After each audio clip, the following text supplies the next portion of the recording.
Welcome, welcome, welcome, people. Yes, we are ready for another program. It is time to connect dots. It is time to strengthen the bonds, the ties that bind us. It is time for this program on DBS Radio, 9 to 11 a.m. every Saturday. And I greet you on this lovely Saturday in the air. The first Saturday in the month of May, the 5th month already. Just the other day we were talking Christmas and Carnival. Look at where we are now. Lovely, lovely skies today, but hot sun as well, eh? Chalet show.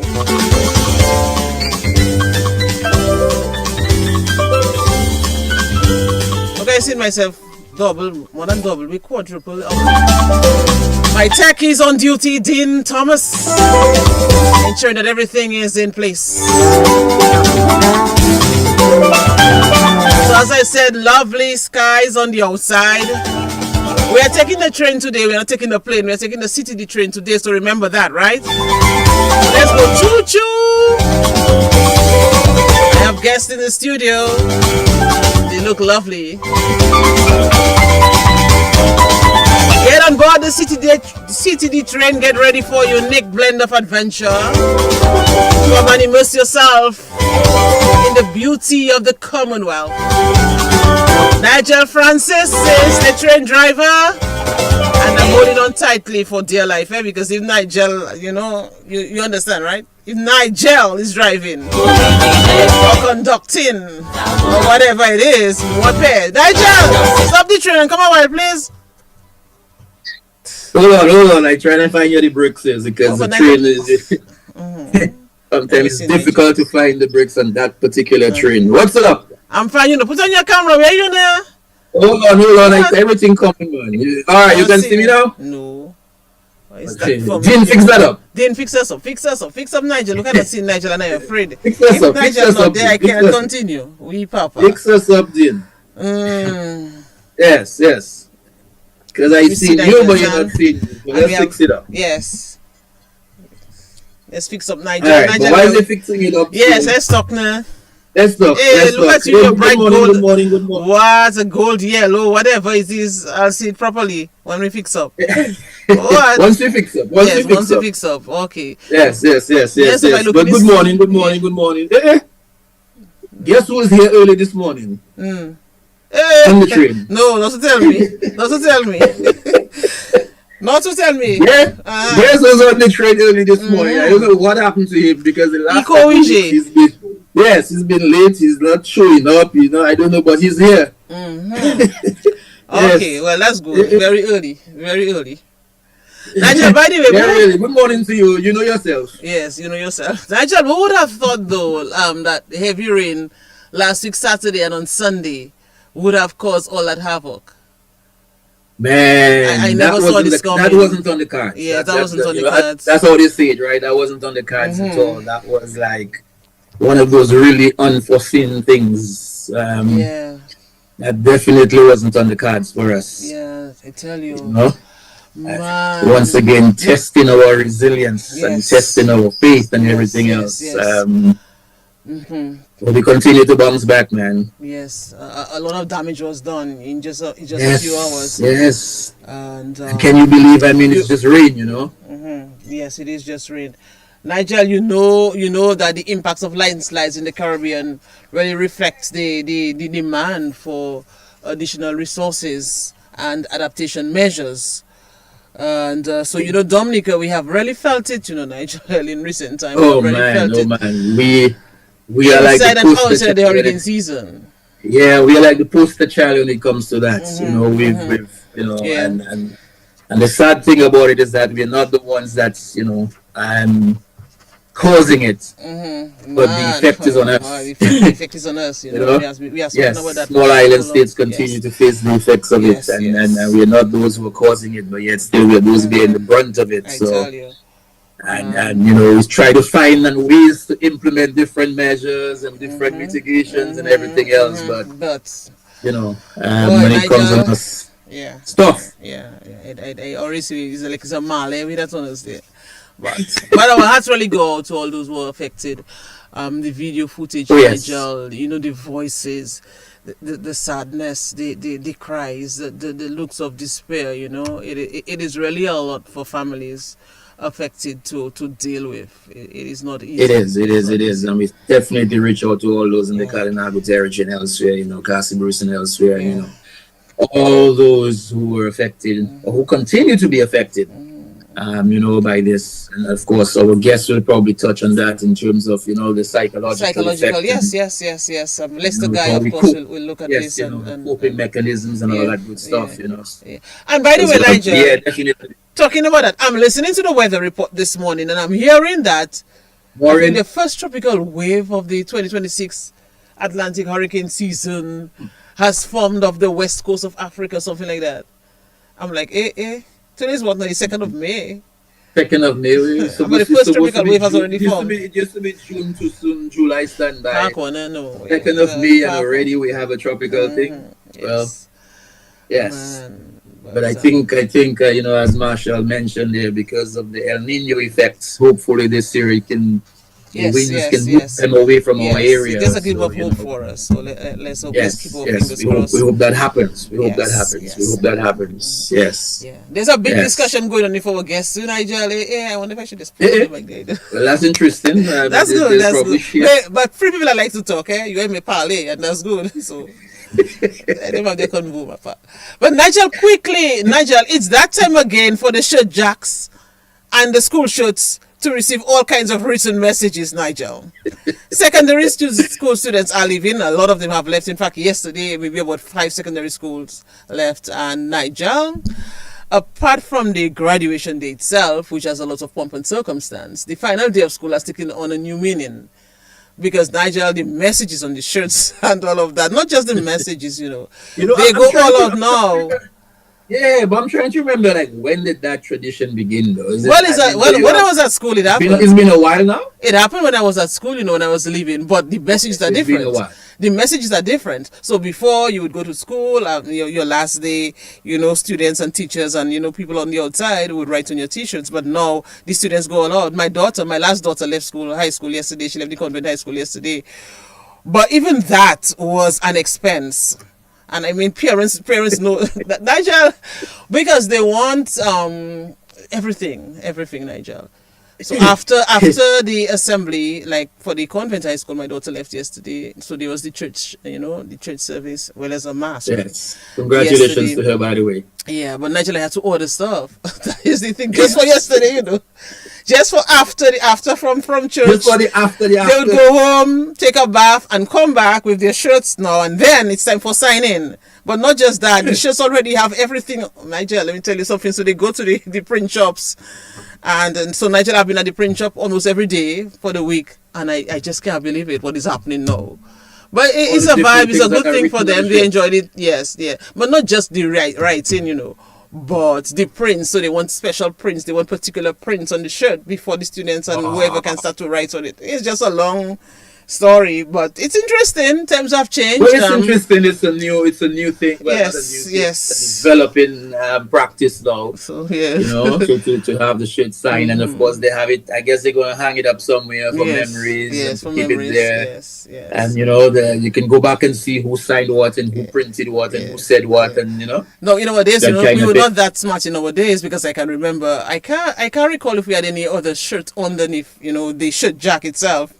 Back in the day, but now they come well prepared. They come well prepared, Nigel. So yeah, well, it is mad. The same shirt you wear is the same shirt that had all the signs. Yes. Nothing about. Yeah. So now, Nigel, no. So I signed a few shirts, but my message did not match the vibes. So in my days, it was so much difference. You know, I mean, yes, we had the love symbols, we had the kiss, you know, signs and all of that. But Nigel, the messages. So look at me writing, keep persevering and things like the sky is the limit, the world is your oyster. But you know, whilst I'm doing this, I'm looking around to see the other written messages, and I'm like, oh my goodness, I wonder, you need to fall in line, but I cannot fall in line because you know the Gen Zs, I'm not part of this, so it's just so much has changed. Your message was too mythical, too Man, important. Nigel. Not time for that. I tell you, Nigel, language has taken on a new meaning, and but I wish them the best. I mean, as I said, the world is really their oyster, and they have so much going for them. You know, the Gen Zs are really characterized by growing up in, you know, in digital space, the digital age. So there is the influence from technology and social media. You can't blame them. It is what it is. It is what it is. We can. We still have to continue to guide as best as we can.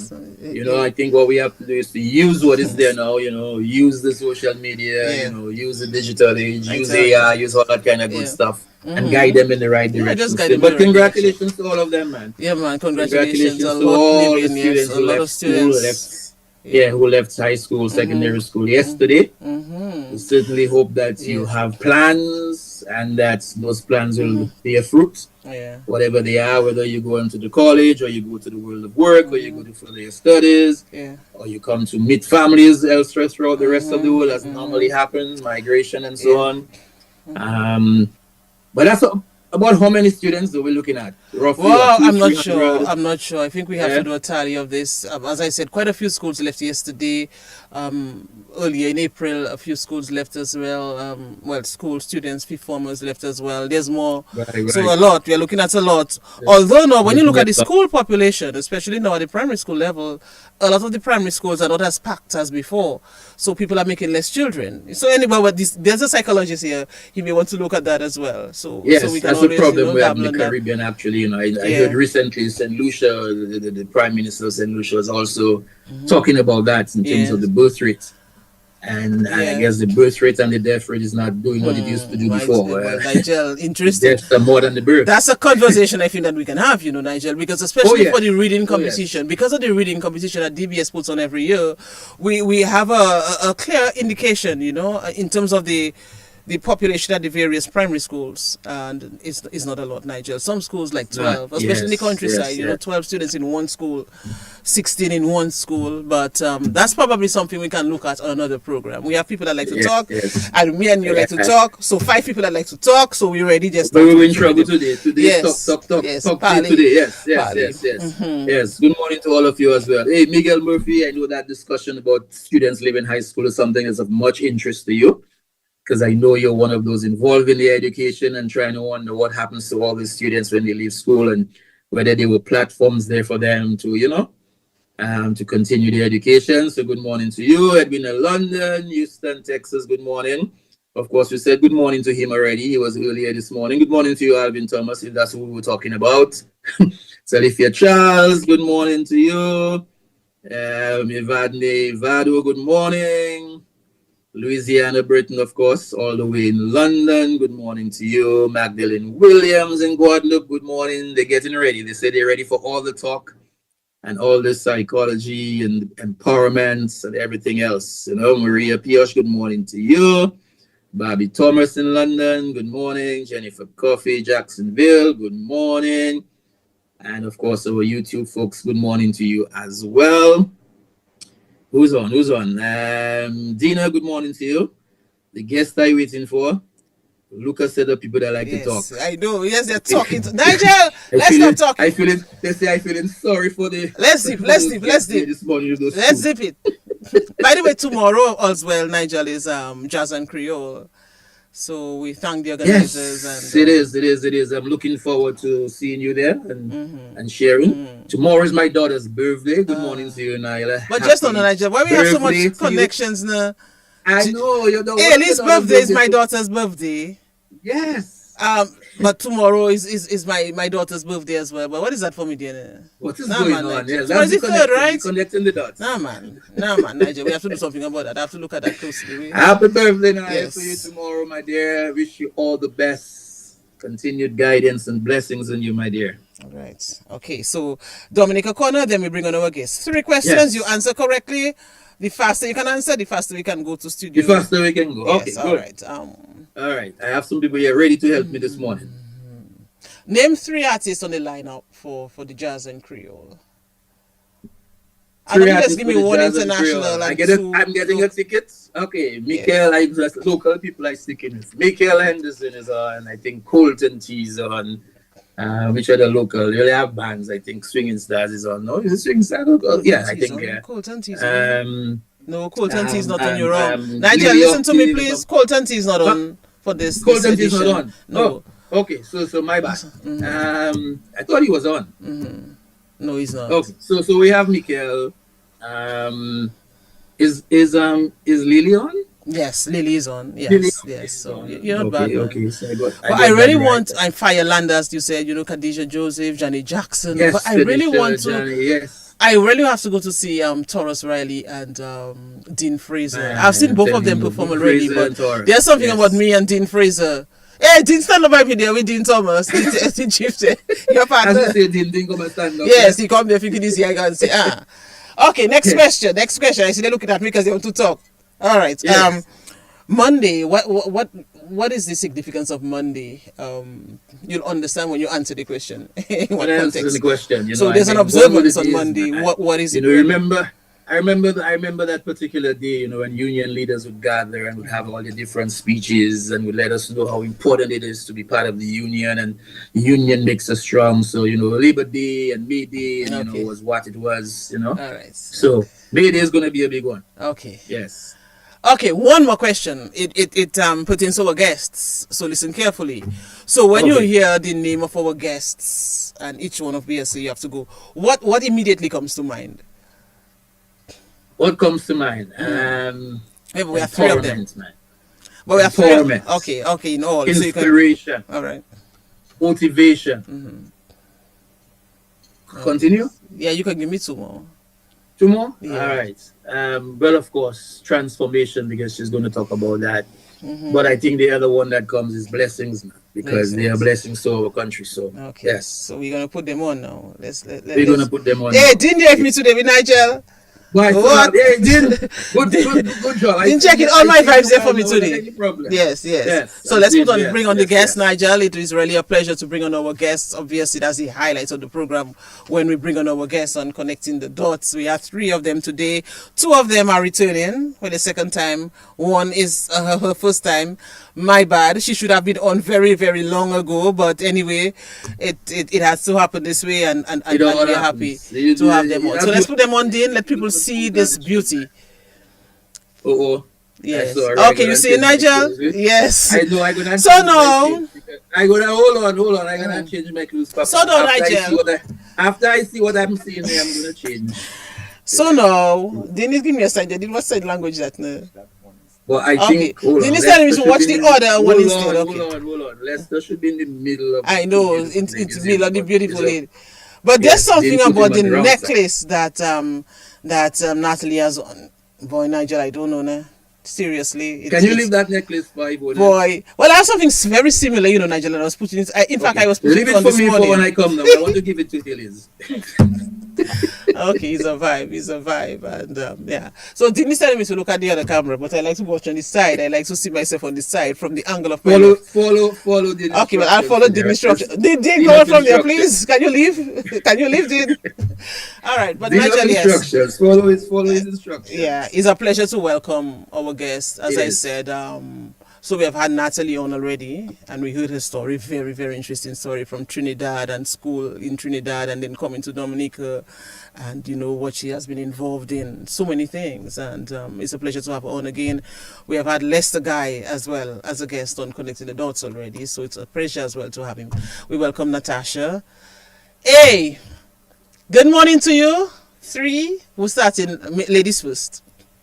Natasha, you can start with you. Good morning.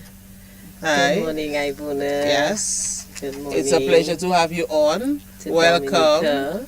You look lovely. Thank you. Nigel, I mean, you see the top, but if you see the bottom part of her Afro wear, you'll understand why she's so much involved in Earth Gold, and I love that. We can talk about it later on in the program.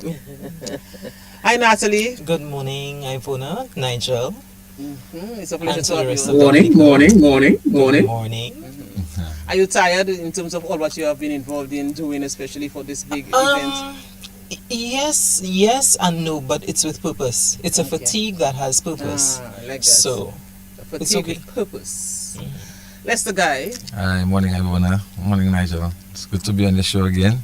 I was saying good morning to the General Republic of Dominica and by extension, the world.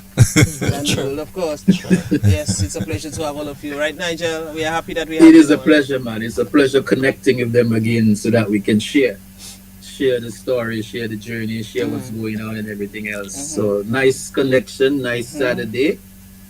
And we look forward to great discussion, great conversation and everything else. Yes, This is Natasha's first time, right? So, Yes, it's the first time on connecting the dots. Yes, first it time on is. connecting the dots, Yes. but she, of course, she's listened to the program, so she know you and I just talk a lot of nonsense and we just Yes. interact and have good fun.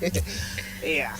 So yes, Yes. so Natasha, of course, we welcome you. Natalie hails from Trinidad, but she has made Dominica her home, so we know that she was a guest already, and she has left her footprints on a lot of things, Dominica. A lot of things here, and we are very pleased for this. We're going to learn more about her today. She's multi-talented, and her latest offering is this Resuscitate weekend, but not just that. I mean, she's a phenomenal woman. When you listen to her, she will empower you.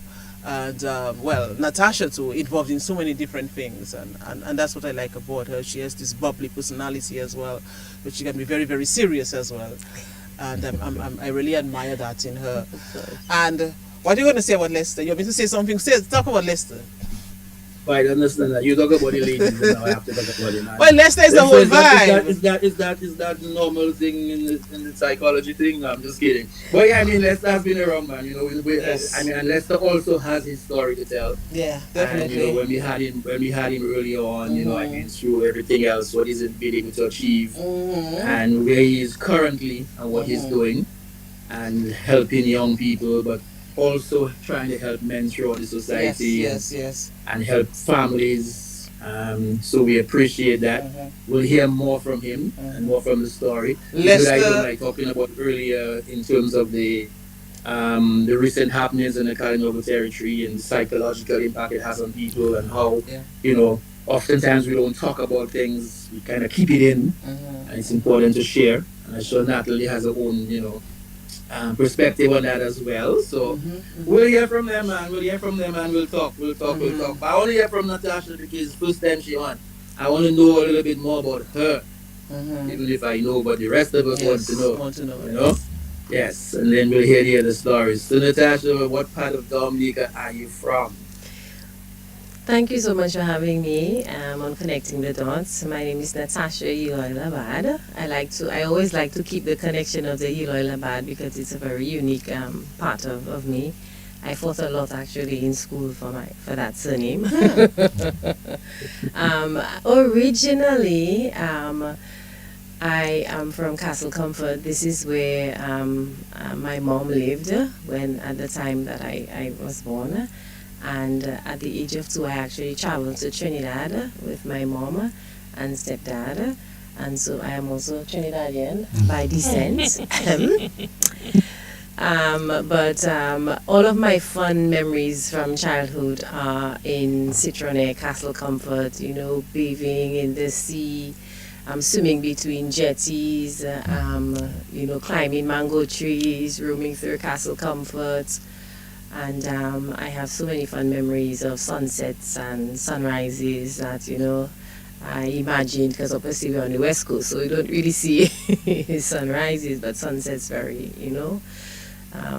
common when you live in Castle Comfort, and you can see the view of Roseau, and you can see the view of the south. So that's where I'm from. At some point we did move to Massac, but then moved back to Castle Comfort, and I consider myself to be a bush queen, and the reason why I say that is because I absolutely love Dominica. All of my siblings on my mom's side are actually out of Dominica, and I remember when I went away to study in the UK, I wrote my grandfather a love letter, and I promised him that as soon as I was finished with my degree, I was going to come back to Dominica, and he actually never believed me. He always thought that I would.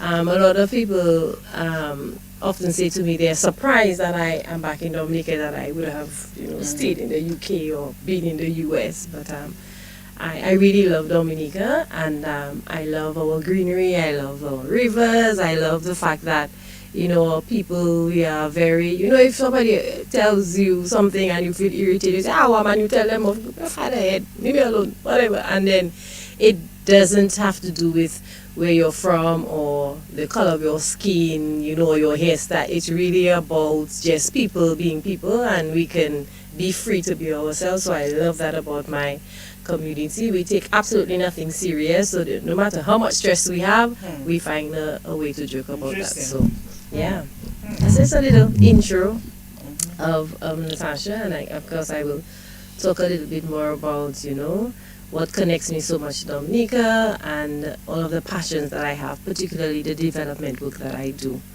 So that's the part, the transformation part of me. Definitely, we look at that. Right, Nigel, you want more from her now? Well, I mean, along the way, we'll get Yes. some more from her because Yes. we'll find about the school and everything else and how it has brought her to where she is right now, you know.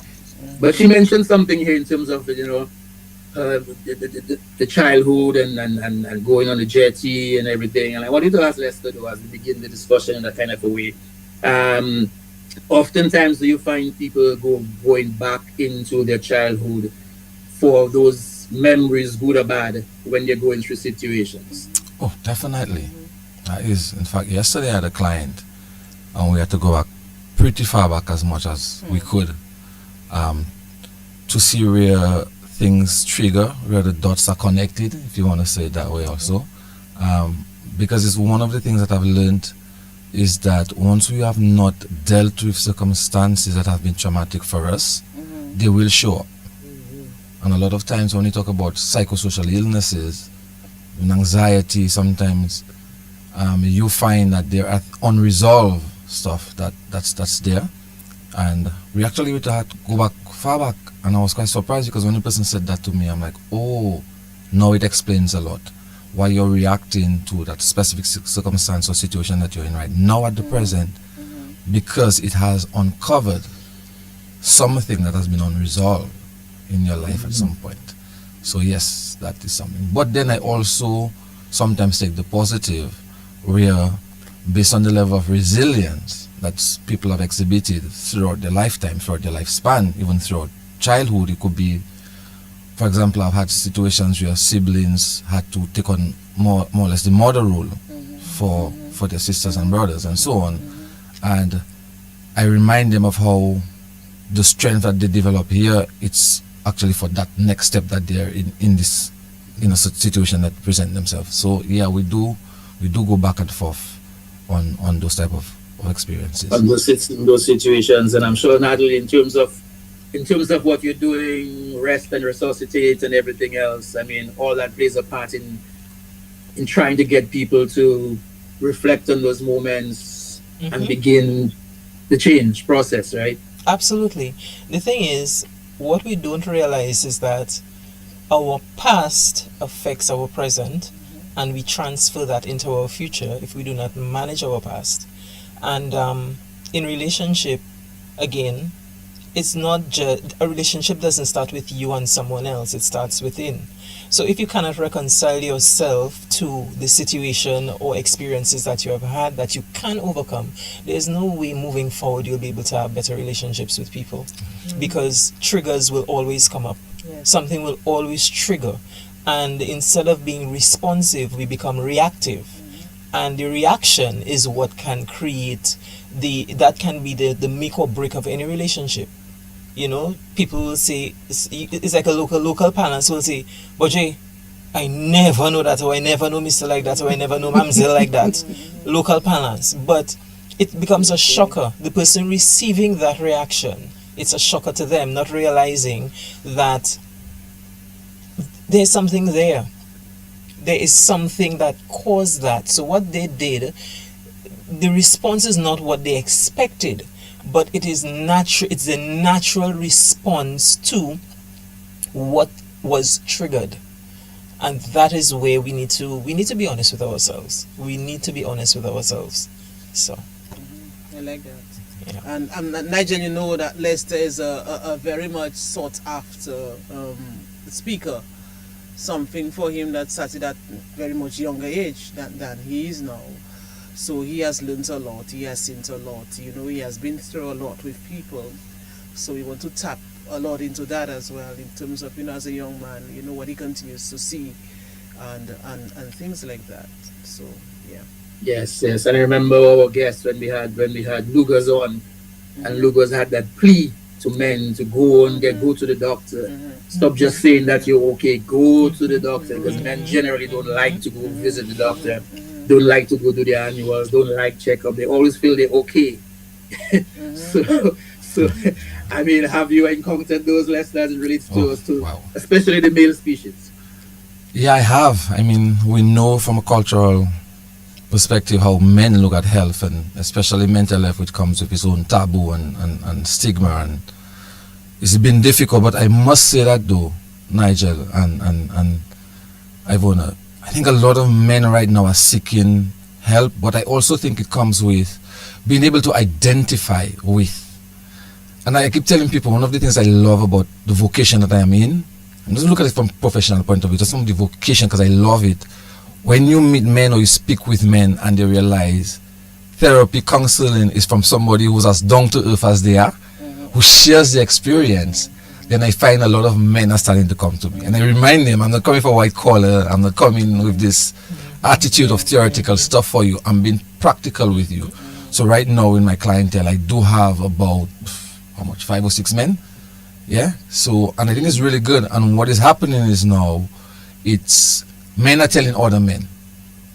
Each one is reaching one.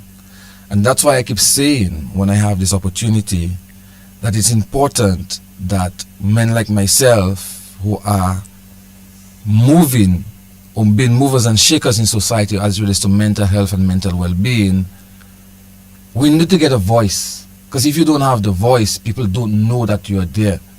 Because they see you on the street, they see me playing dominoes and making a ruckus on Halsborough Street. But it's until they sit with you and they realize, yo, this thing is a lot simpler, but it's needed. So you get that opportunity. And I said to a panel recently that I was in having a discussion that if young men are not seeing men they can identify with within that social sphere or health sphere, how are you going to reach them with all the challenges that we have? So give me the space to do a bit of mentorship. Give me the space to be out there. Let them see me doing something so they can aspire to want to do the same. But if you keep me in a bushel and you keep me in under a basket, young men are not going to, and we complain about our young men already so much. No examples. But it's rippling into relationships that they have with their girlfriends, their wives, because they've not got an opportunity to have to sit down with a man and say, yo, yeah, it's okay to be angry, but it's okay to regulate your anger, that you don't cause problems to your family. And interestingly, let me just share that one little story that I have with a client that I had who was actually a hustler, and I put it in quotation mark. Yeah? And it's because the anger was spilling into his family life. Yeah, you have to be strong on the streets, but it was rippling into his family life with his partner and his kids and so on. And he came for anger management. And for me, that was like brilliant. Look at this. A hustler sitting in front of me saying, yo, Mr. Guy, I need to know how to regulate my anger, where I have to have survival mode out there, but within my family, protector mode. That's interesting, Nigel. And I would like the perspective of both Natasha and Natalie on this, because both of them too are involved in some way in offering advice, in counseling and all of that. So Natasha, in reference to what Lester is saying, I mean, I'm sure you share that view and you'd like to add some things to it as well. I mean, definitely. For me, I recognize that even as a woman who is married to a very strong black man, Caribbean man, who mother to 2 daughters, I have realized that I just want to put it out there that I have 2 dads, and there was a time in my life where I was very conflicted about that. So I have a stepdad and I have my biological father. And I think my parents met when they were very young, and I guess they were not at the point where they could get married, and I was unplanned, and they didn't stay together. And then my mom met my stepdad, who predominantly I grew up with. I mean, he's the first person I said dada to, and I mean, I learned to write his name, and I never learned to write my biological surname, which is Lugi. But as I grew up, I met my biological side of my father's family, and I remember very specific. I remember the first day that I met my biological father's family. When I met my uncle specifically, like I spent the weekend and we stayed up till like 3 o'clock in the morning. We were laughing and we were giggling, and when I went back home, I said to my mom, I said, I think I met my bone of my bone and my flesh of my flesh, and I think I met my people. And my mom never kept me away from my father, my biological father's side. And at first it was difficult for me to kind of, because I was young, my prefrontal cortex is still forming. So I felt like a commitment to my stepdad, because a lot of people didn't know that he was my stepdad. A lot of people thought he was my biological father.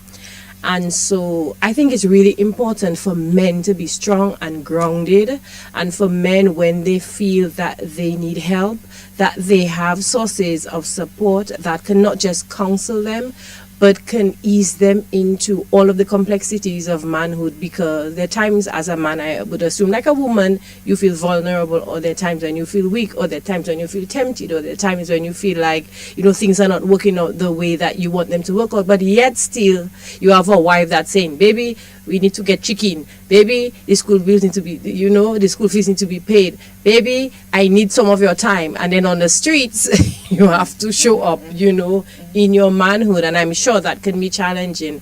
And from the perspective of a woman, sometimes you want to be able to have your partner have access to men who can say to them, like, it's okay if you don't feel strong, like in this moment, at this time of your life. And having great examples are so powerful to men, boys, senior men, and I'm saying men in all of the different phases of their life, because girls need their dads and boys need their dads. I am so blessed to have two dads, and like I said, there was a time in my life where everybody confused, because before I would have a specific description of which one is daddy and which one is father. But now when I say dad, people have to ask, okay, so which one? But that's a story for another time.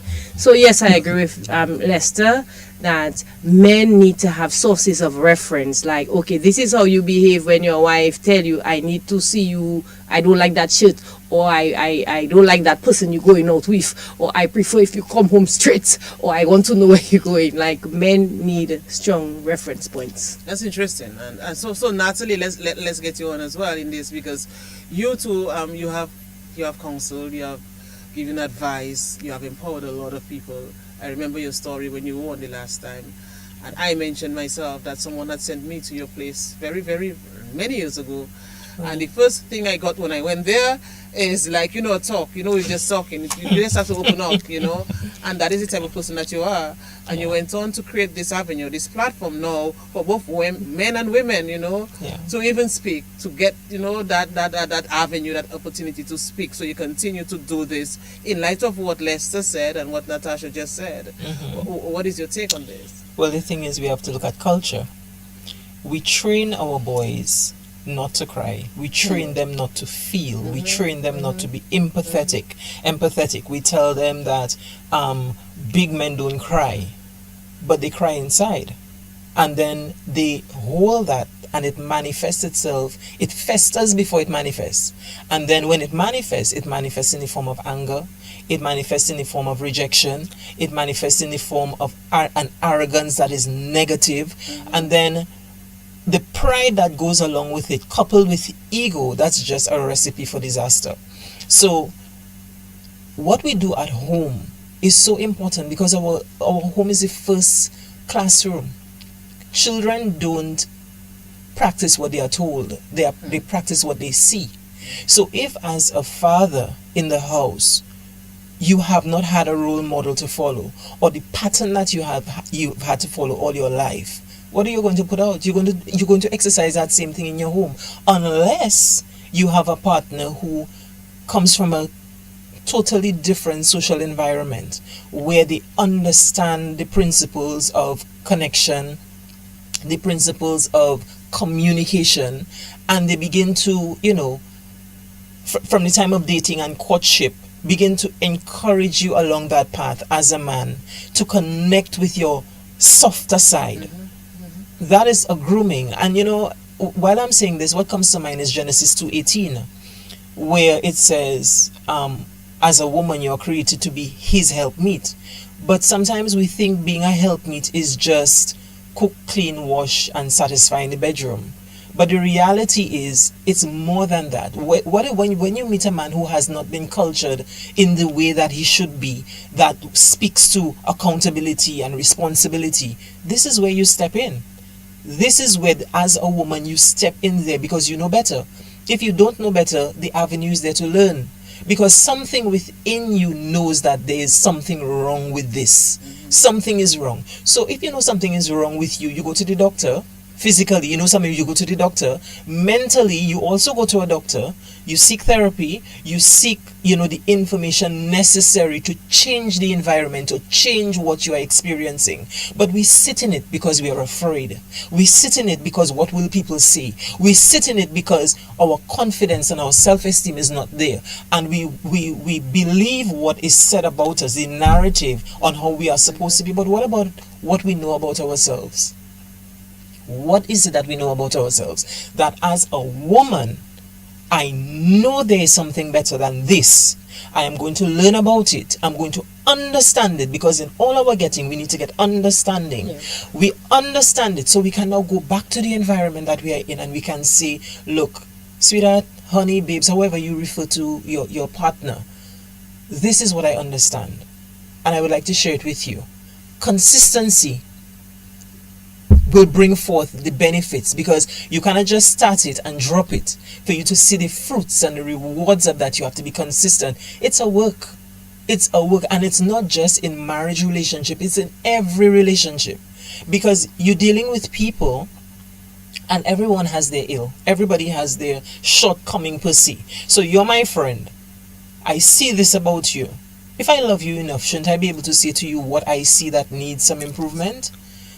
We don't wait until we get into a marriage to fix it. So that's why it's very important that with what we are doing, Resuscitate, we have opened it to singles as well, because it's a foundational thing. You have to start in the foundation and then build. If the foundation is not secure, how can the house stand?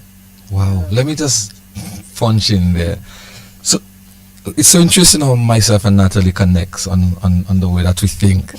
And last night I'm having a conversation with someone and I'm saying the exact same because I see thing. you looked at her a while ago and it's I'm saying that exact same thing. Because the thing is, Nigel and Ivona, I'm having a conversation and I'm saying, I met someone in the week because my department was at NCCU doing what we call a mental health kiosk, yeah, where you come to the NCCU and there's a little table there with information on health and well-being and so on. And this gentleman sat down, stood there and had a conversation with me, and he's saying, well, he's worked a specific work all his life, and he's venturing into something new because things is becoming monotonous for him. And I'm telling him, well, that is brilliant. And he's like, what do you mean? I'm saying, yes, because the thing for our society is that we don't think that we need to change. You know, there's this song that say, that is who I am. I think there's one of the Booyah songs saying, take me as I am. Yeah, take me, right. Yeah. So we have this general perception of I am who I am. And I'm saying to him and to the person I was speaking to last night, if I am on my dying bed and somebody gives me a book right now with something new, I will still take it because I want to keep growing no matter what it is. Yes? So we're afraid of changing who we are because we are comfortable. I say I don't want to be comfortable. I want to get better. And I'm 50 years right now, and I tell people I am still changing. I am enjoying who I'm becoming even more, because I realize when I'm metamorphosizing into that person, I am impacting people's lives more. Absolutely. Yeah. And when Natalie talk about resuscitating, it's not resuscitating for one thing. It's constantly giving yourself an opportunity to change into a better version of yourself. So I'm always open for learning. If you come and tell me right now, let's just stop moving your hands, I will say, okay, cool, it's distracting. Let me try and make that adjustment. And that's what Resuscitate is about. As couples, as people in relationships, you have to constantly see the need for bombarding the person. This is not working for us, let's make it better. And I said to a client of mine who's actually a healthcare practitioner, mental health practitioner, and I'm saying to her, we reinforce stuff with our clients so much. The person who's in our lives, who's going to be in our lives all that time, why is it taking us so much for us to reinforce it with them? We do it with our clients all the time. So why shouldn't I reinforce stuff with my son? I like that. Why shouldn't I reinforce stuff with my partner continuously? Because you're going to be in my life. Yeah. And if it's something that's off-putting for me, why should I give it to total strangers who come into my life because they pay me $1 and I'm not going to do it with you, who the value of what you bring for me is much more than monetary. Yeah. But you see, again, based on what you're saying there, I am understanding something that makes even more sense to me now. There's a scripture that says the husbandman is the bearer of the first fruit, and there's also testimony. How do we connect the two?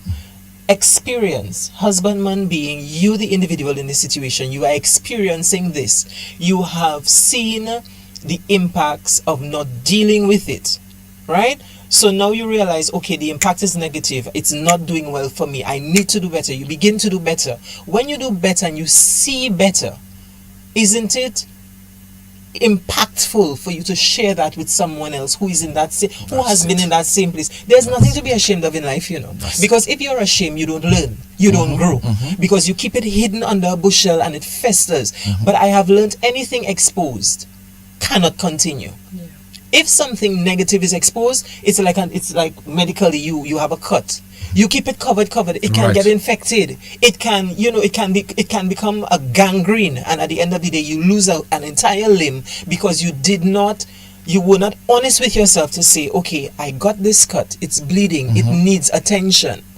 And if you do not put the attention into it, you will not deal with it. But you see, the other thing is pride. Yeah. We have that thing called pride. And we don't want people to know. And we are ashamed and whatever. Listen, grow up. We need to grow up. There is a reason this thing is happening. So that the transformation, the metamorphosis you're speaking of, metamorphosis is painful. The birthing of anything is painful. But we don't want to face the pain. We don't want to deal with the pain. And therefore, it transfers in all of our relationships. Not just marriage. Sometimes we work with people. They come in, they're grumpy. Why are you grumpy?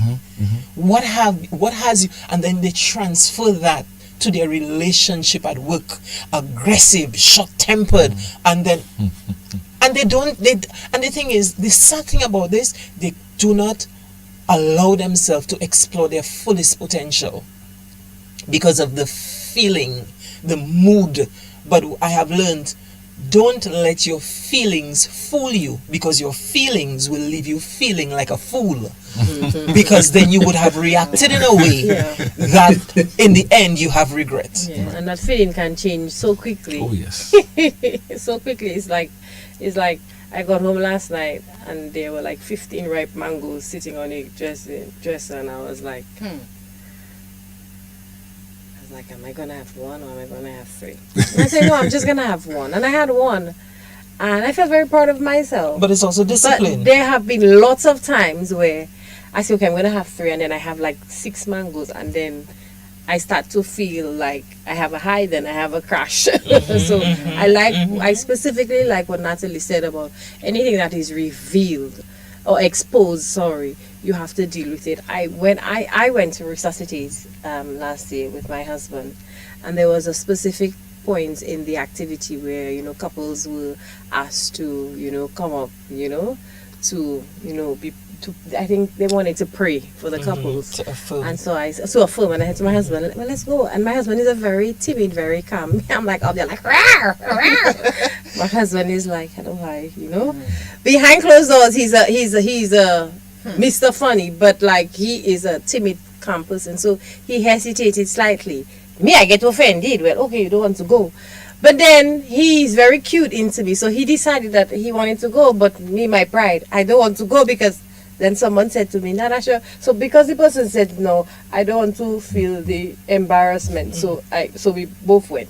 But it was so interesting that out of that, like when I went away, I asked myself some questions like, do I have an issue with rejection? Because it was a very calm hesitation, and I held on to that hesitation and kind of almost created something that really wasn't. And that is resonating with me when something is exposed. I decided to connect with the gentleman, and oh my God, I found out so many things about myself, about the way I like to fix things, about the way I like to be loved, about the way I show up in conflict, about the way I show up in love. Let me tell you something. This guy went all the way back to tiny little itty bitty Natasha. And when things are revealed or exposed, it's really important that people take a time out to ensure that they invest their efforts into transforming for the better. So that is resonating with me. I like what you said about the guy went all the way back, because it just All the comes way back, back. it just brought to mind what Lester said. Like when he speaks to people, sometimes you have to go way back from the childhood All the days way back. for you to understand what is happening right now. Nigel, what an interesting discussion. I'll just sit back at the and same just time, listen. there's also an interesting discussion going On the of course, book, and we have to go on the book as well. People always have their own Yes, conversations going on. So first let's of just all, hear some Glenda- of the comments. Yes. Yes, Glenda Bertrand, good morning to you. Of course, she wants to say Natasha is from childhood days. She's so proud of Natasha. Let's see. Yolan Jones says, good morning, everyone, especially our son of the soil, Lester Guy. Listening in from Girodel. Girodel Passy is here. Good morning to you. Marcella Larrock Mena wants to say good morning to, of course, Ibona and Nigel, but also to her dear friend Natalie. Tune in, wishing her all the best in the upcoming endeavors. Good morning to all my followers listening from North Carolina. And then, of course, on the YouTube, I have its own conversation going on. A very long one, too, but I just want to say, let's see. Very quickly here. Good morning to you, Matthew Joseph, watching Muriel Stewart. Yes, sometimes we are in denial. And then this other person says, Lester, can you talk about denial in the sense that people deny things? Hold on, let me make sure I read it right. Yes, can you talk about the denial syndrome? I guess we can talk about it a little. I think I know where they're going a bit. Carl Goffey James, hey, good morning to you, Rebel. Carl Goffey James, I grew up from 13 onwards without my dad, but was blessed with two moms, a biological and a stepmother. Somehow, I held on to the little I was able to get from my dad's short life. Now I have two daughters, and I'm trying daily to be there for them. This is important. Interesting discussion. Imani Richardson, great discussion, but boy, oh my God, Natalie, you're looking stunning. Okay. Thank you. They have to put that in read that like there. Nigel, I find you read that as if you read that with a va-va-voom. But then again, that's Natalie, eh? That's she always Natalie, stands out. And then, of course, someone says here, yes, pride is like a cancer. Talk about that. Alvin Thomas has a question to the guest and also to Natalie. Are those persons conscious of the situation they are in? How do they recognize that they need help? That's both to all three of you. Marlon J, good morning. I was Nigel and guest. Sonia Williams, good morning, everyone. Great discussions, lessons to be learned. Good morning to everyone, especially my sister. Nikki Marshall is on as well. That's from Nikki Marshall. Yes. Wants to say good morning to her sister. Yeah. Great job, Sandra Norris. Good morning, Igos. And so, lots of questions. Sometimes we can't get through all the questions and comments. We're getting ready to get some producers who will be reading the comments and so for us. Yes. But couple in the things, last 5 minutes, so much food for thought, Nigel. So it much is, food it for is, thought. it is. Let's done on denial. Someone was talking about the fact that we are in the denial phase and we do not want to accept this is what it is, and so we keep denying and stay in the situation. And then, of course, Natalie, we have to talk about when people are in a situation. You were talking about it. The people are in the situation, but don't recognize they're in it. How do we help them to see you in this particular situation without sounding like you know it and forcing it upon them? So let's talk about the denial part of it. Okay, so wonderful. So here's the thing. There are three defense mechanisms that we have, which are the primary ones. It's denial, repression or suppression, and projection. So there are a number of defense mechanisms, but the primary ones that is easy for us to do, secondary, is the denial is in the top. And that's why you find it so easy for people to put themselves in a position where I don't want to deal with this, so let me pretend like it's not happening. And that is where it comes from. That's where that syndrome, if you look at it from a psychological term, comes from. But it's one of the most dangerous ones. Right? Because the way our brain works, our body works, it's let me protect myself. And I was using an example with someone yesterday. I have a friend who, if you open a bottle of wine in front of her, she'll get high.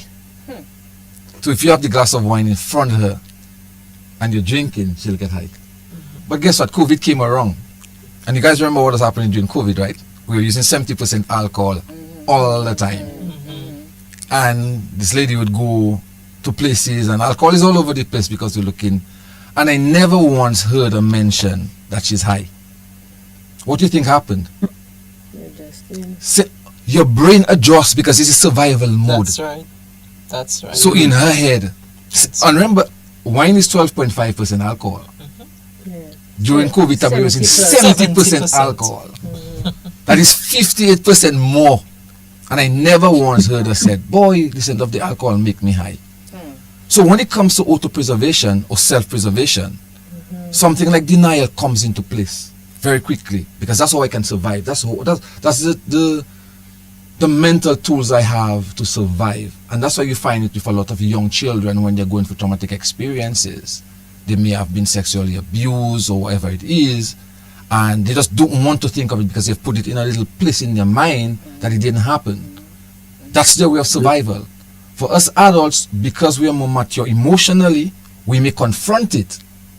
And that's why denial stays with us for such a long time, because most times it is grounded in where we're not emotionally in the best place to deal with a situation. So we put it there, put it in a little package, and we put it somewhere in the corner of our minds. Oh, yes. And then when something triggers it, we wonder why are we reacting that way. That's it. So here's another thing I just wanted to add to the discussion we had before. And I made reference to the song, This Is How I Am.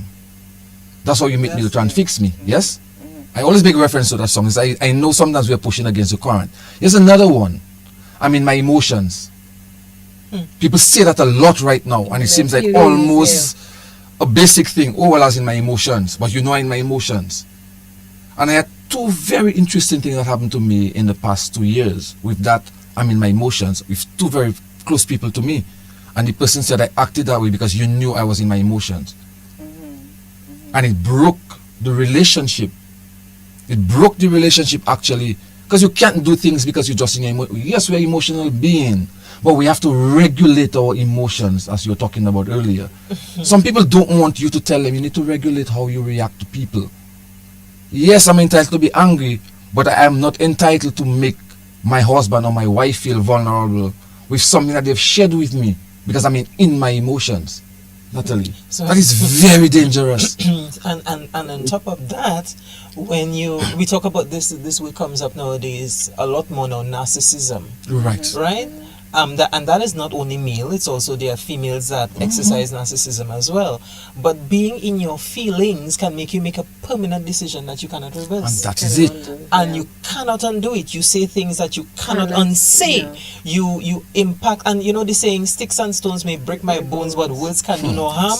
Words can devastate. Words devastate. There are people listening right now who something was said to them in their childhood, and it sits in that compartment of their brain, in their subconscious, that when they are triggered, it manifests with a reaction. Right? How do you deal with that? How do you... Communication is important. But the biggest roadblock I would keep saying is pride. We don't want to accept. Another thing to that we do, we want to win. It's like we want to win in a situation. We want to win in an argument without accepting that some of what we are saying is actually coming from a place of triggers, and then your reactive response now hurts the other individual. So communication breaks down right there. Because you do not want to accept that. I'm telling you, look, this is what affects me, this is what hurts me, or this is what makes me feel uncomfortable. It's okay. Wow. It's okay for me to feel what I feel when you behave how you behave, but you don't want to take accountability and responsibility to apologize. What blocks that? Pride. We don't want to accept that something is wrong, I need to work on it. No, leave me, so I be. Pride.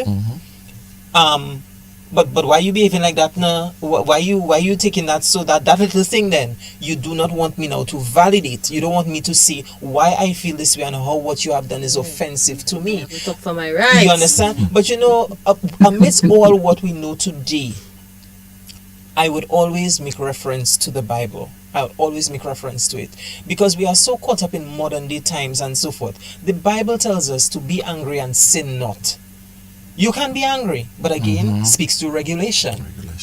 We behave like if the Bible is irrelevant these days because of technology and what we know intellectually. But it tells us, be angry and sin not. Okay. It also says, woe to him by whom offense comes. So if your habit is to continually offend someone, there's a reward for that. And we don't look at these things. The Bible also says in terms of relationship, husband and wives, he who finds a wife finds a good thing and finds favor with the Lord. So, okay, grace be with you when you don't have a wife, but when you have a wife, you have favor with God. So you have to be careful how you manage that gift that you are given. Vice versa, it's not one-sided, but specific reference to how we treat the person that we are with. And if we don't try, as a man, if you don't learn to regulate your emotions and you keep offending this woman, you keep offending your helpmeet, you keep offending the one who brings the favor of the Lord to you, he says it plain, he's not going to hear your prayer. So how do you live without the word in your life to actually guide you along how you're supposed to function as a man and as a woman as well? Because to the woman, he says, it is better to live for a man to live on his roof than to dwell in a house with a nagging wife. So there are principles in there for everyone. But we ignore these things and we go back to what you said, Lester. We in our feelings. In our emotions. We in our emotions. And because I may be who I am with whatever degree I may have, and my husband may just be a mere painter or maybe a janitor or maybe a farmer, but I have the PhD and I have the master's degree, I figure now that I have to bypass the code of conduct in my relationship and emasculate my partner because I am so proud now. I am Miss Who and Who, Miss whatever. Yeah. That's okay. Get your education. That's fine. But regulate how you manage your home circle and the person that you're in love with. Because love is not a feeling. It's an action. So your action is to respect. Men interpret love, it's respect for them. So you disrespect a man, you emasculate him, and then what? But where does all of that come from? You know, Natalie, as you mentioned, this is a powerful discussion, Nigel. This is a very powerful discussion going on. I love it. I love the connection. That's what I love on this Saturday. Someone might say we should, Nigel, I was just saying, just before you go on, someone would say we should have them on individually, and yes, but there's a commonality. That they share. Yes. Having the three of them together. Yes, we'll talk about customer service as well with Natasha, and other things, and you will see as we go along. But anyway, yes, and there's so many other topics that people are saying, ask them. We'll try to ask as much as we can and get as much as we can, because of course there's an important thing coming up, that Natalie and Lester will tell us about, the whole Rest and Resuscitate program that's going on. But as you mentioned that, Natalie, do you feel in a sense, and that's for all three of you too, that the independence of women, women being independent, you mentioned about, emasculating and everything else. Do you think the fact that women are now able to have their own, they have probably gone in a sense where they feel they don't need, I don't need you because I can do this on my own? Okay. So I can answer that in two phases. It's okay to be independent, but dependent on what? I used to say, when I was in swinging stars, I used to use the reference on stage, all independent ladies make some noise, right? Okay. The Lord himself had to strip me of that. And he showed me now how I am now independent, IN-dependent, because I have a Holy Spirit that lives inside of me. And I have to be dependent on his guidance. So yes, I am independent. But it does not shift, because the Proverb 10:31 woman was an enterprising woman. She was an enterprising woman. She wasn't a woman barefooted and pregnant. She wasn't a woman who just tended to her husband's need. She was an enterprising woman. She had real estate. She was into real estate. She bought and sold property. She took care of the needy. She imported, she exported. She was a seamstress. She also spun thread, and she still took care of her servants in the home, and she raised her children well. Wow. She dressed her husband and she put him out there, and the men in the gate saw him as a man of high reputation because of his wife. So it's not about competing with your partner. It's aligning with your partner so that you can be the helpmeet that he needs you to be. And when he becomes, you continue to become, because you are then your source of guidance come from the independence on the Holy Spirit within you. What's your take on this, Natasha? I definitely I'm connecting with Natalie in the sense that I knew my husband. I dated my husband he took me to my high school ball, and so I would really say my first love, my first kiss on the jetty under the stars. Perfect, But then he went his way, I went my way, and then we reconnected much later. And when we reconnected, I had a daughter. I was living alone, driving my own car, had my first degree, had my master's, had my job.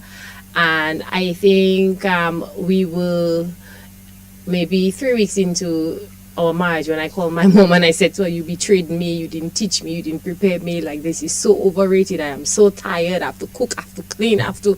Like, I was really trying to be Proverbs 31 woman on my own. I was really trying. And I realized that with time that there were a lot of readjustments I needed to make mentally. Like, what do you do when you want to do something and your husband don't want to do it? Do you still do it anyway? What happens when you have a different love language from your partner? And you are an independent woman where society tells you, all the single ladies, or all the independent women, you pay your bills. Like, I literally remember my mom telling me about Vex money. I would go on a date with my money to pay so just in case it didn't work out, I could go home by that's how I was conditioned. So it really took a bit of mental readjusting, and I would say transformation, because not only was I an educated, independent corporate woman who was exposed, traveled, I was married to someone who had lived with his mom and his dad, and who had a mother who, oh my God, she was like A-star plus, excellent plus, tick every single box. She would get up at 4 o'clock in the morning, cook for her family. She was just just the most beautiful version, image, description, example of what a good wife and mother would be. And also very accomplished, as working in a lab, as a lab tech.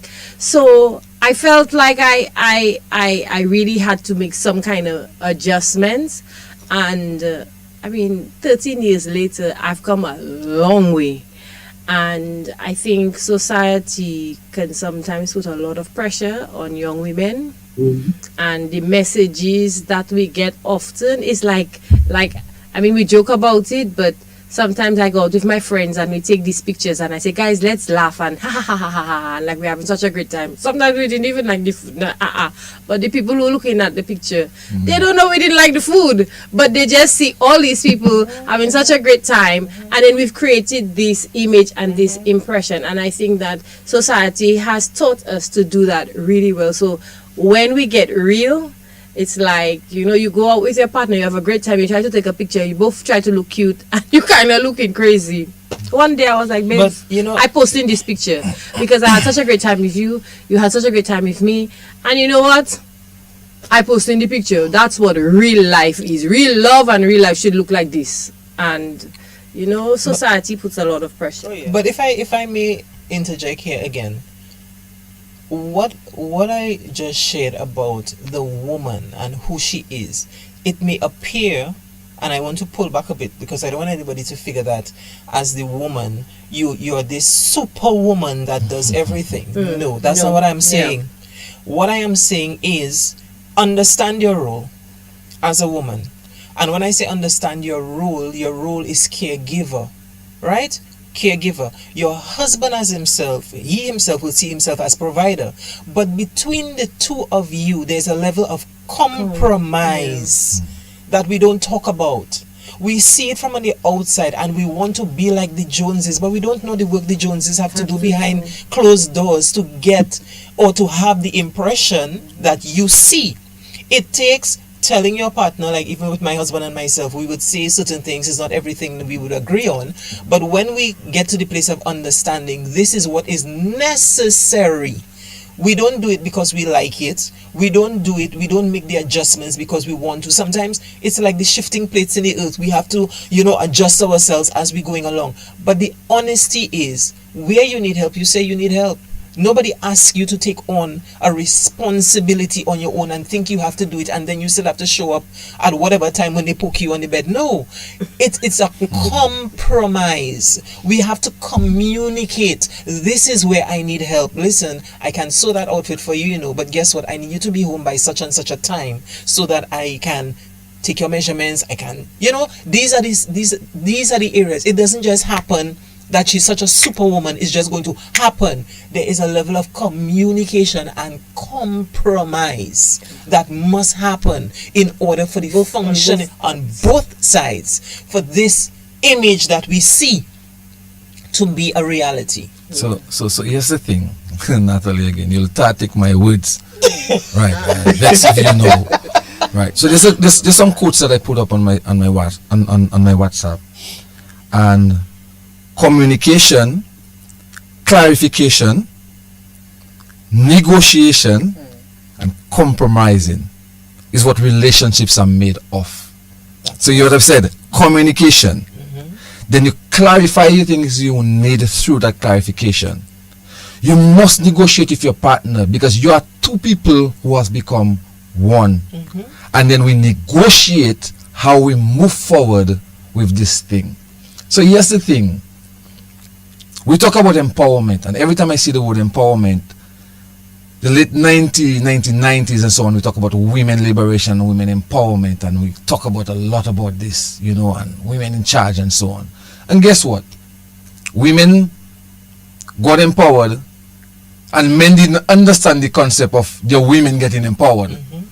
And they started backlashing at it.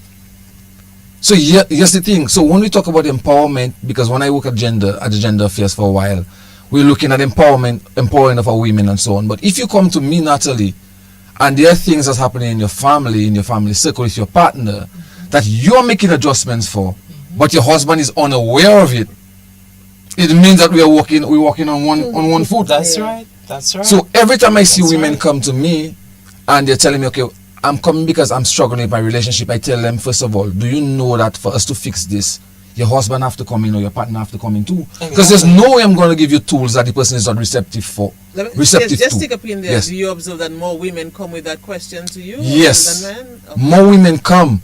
But that's the thing, I remind them in my intake session that, you know, at some point I must bring your husband or your partner. Because if you're struggling with something at home and you are making the adjustment and he's unaware of it, it's of no value. You cut in your coats and you. It's of no value. Because you have not communicated. Because you have not communicated. You haven't communicated so the empowerment comes with both people. And I don't talk about independence. I talk about autonomy and interdependence. Because we both have to depend on each other. And the virtuous woman that we talk about is not just... So here's a little story, a little personal story. I did something a couple of months ago, well, a couple of weeks ago that I've never done before. I built a flower stand. Now, you might doesn't do those things, you know. But you're from that area. Right. Flowers But somebody, my person asked me to do that, and I do the thing. I'm like, wow, listen, you can do that, man. So I build a flower stand. It's somebody bringing out something in you that didn't realize I was there. You know what I'm saying? So it's so important that we see those things with our partners. And I always tell people, it's not just about you. It's about there's you, Natalie, and there's your husband. But there's also the relationship. So there are three entities involved in this. And it calls for vulnerability. And it calls for vulnerability. It calls for me taking out part of who I am for the adjustment to make her happy. And it calls for she taking out some of who she is to making me happy. You're not losing yourself. You're making an adjustment for someone that you love. Exactly. It's the same thing for our kids. Sometimes you have things our children are doing and I just want to hit you upside the head. But it's my daughter. Let me guide her. It's my son. Let me guide that person. So I am compromising a little to get to them. They think differently, but their mindset is different from us. So we have to say, okay, let me negotiate with you. How do we work this thing? Same thing for families. Same thing for partners. Again, it's relationship. It's relationship. It's relationship. That's the answer. It's relationship. And one of the other things too, we take time to understand what our partner's love language is. You may like flowers. The person may just like you to pass and touch them. Right. That in itself, it's the world for them, or a compliment, or affirm them in one way or another. These are the different ways that we speak. But do we spend time learning our people? Do we learn them? Do we spend sometimes? And the worst thing that can happen to us is that our external relationships, these people know us better than the persons that we live with. That's unfortunate. Yeah. It's very unfortunate, but it happens. Lester's response, I think, was in part an answer to, I think, one of the questions that one of your guests asked, like how you're trying to connect with someone and how do you know like a transformation is required, or how do you be real with yourself? So I can't remember the question, but it's almost like the person's like, how do you know?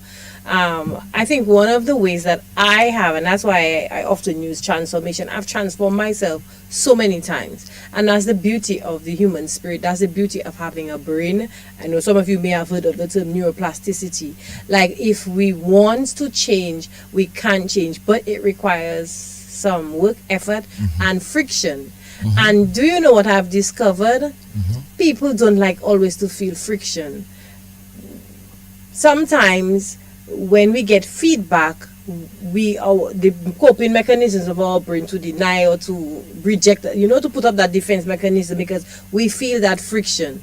That friction is what is the cue to transform. So that person that asks that question, like, how do I know? Or you're trying to, reach out to someone and say to them, babes, I don't like when you do so. That friction that you feel, and that friction that person feels when they hear you say that is the cue. Yes. So that's one of the areas that I've really struggled in. When something is bothering me, but it's not bothering my husband. And I'm more upset with him, not that it's bothering me, the fact that it is not bothering him. So I wanted to bother him. Wake up, I cannot sleep. You to wake up. Let it bother you because it bothered me. So the transformation is to accept that, okay, this friction that I'm feeling is my personal friction, and to be able to communicate to him, babes, I want to say something to you because it's bothering me. And I just want you to listen to understand how I feel. And my husband has taught me more about listening to understand than any other person in my life. Actually, I only learned this story about a year ago when I was made a peace ambassador. by UNESCO, I had to go and make peace with all people I wasn't talking to. I had to go and for me. I said, how can I make peace ambassador and I in war with people? And that's one of the theoretical things that I learned. People naturally do not listen to understand. If I'm talking to you about yourself, I don't know, but I don't like you listening, but you're ready. You listening to give me my answer. Response, yes. But when you listen to understand, you might disagree, but you get to the point where you can then ask the person, okay, from what you are saying, I understand that. If you can train yourself to at least be able to tell a person one or two memorable things, that shows that you are listening to understand. And when there is understanding, then you can have better dialogue. You can have more mature dialogue. You can fight fair. Do you understand? So you will fight, but you will have some little ground rules. No name calling, because you have trained yourself to listen, to understand, and that brings about better dialogue. Wow. So the answer to the person is the little friction you feeling, the little discomfort you feeling when you hear the feedback. Like in customer service, I always say, when people complain, replace the word complain with feedback. I have taught my team to replace complaint with feedback. That feedback, that friction, that discomfort that you feel, that is good gold. That you can use that. You can bring the world to somebody once they realize you understand what their need is. The world is your oyster. I love this. Nigel, there's so much we have to cover still. We have to look at Resuscitate, look at it have already. We have to look at customer service. I can just imagine what's going to happen at the Resuscitate weekend. Just so that's why I wanted to talk about it. Because when you look at the comments, very quickly before you which is probably going to tie in, because this is two interesting comments that's just there in the book. Yeah.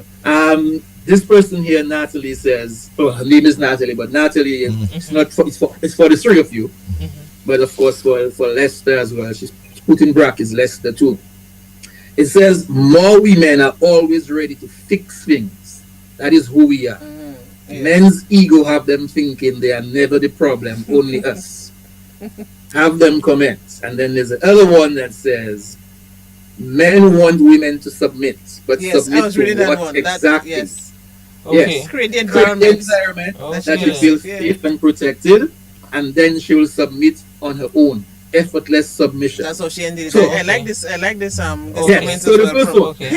Women always want to be the ones to fix things. Men ego think that they are never the problem. And then the second one, which is we want us to submit. Men want women to submit, but submit to what exactly? Yes. Okay. Yes. Create the environment that she feels safe and protected, and then she will submit. And after that, we're going to resuscitate her. Okay. Yeah. Yes. After that, we're going to tie this in to resuscitate. Okay. So Natalie and Lester. Okay. So before we even answer those two questions, something came to mind that I've also learned. Natasha spoke about listening. Lester spoke about listening. But listening and hearing has to go together. Because we listen to what the person say. We listen to them. Our brain processes what we listen and we understand. But our heart hears.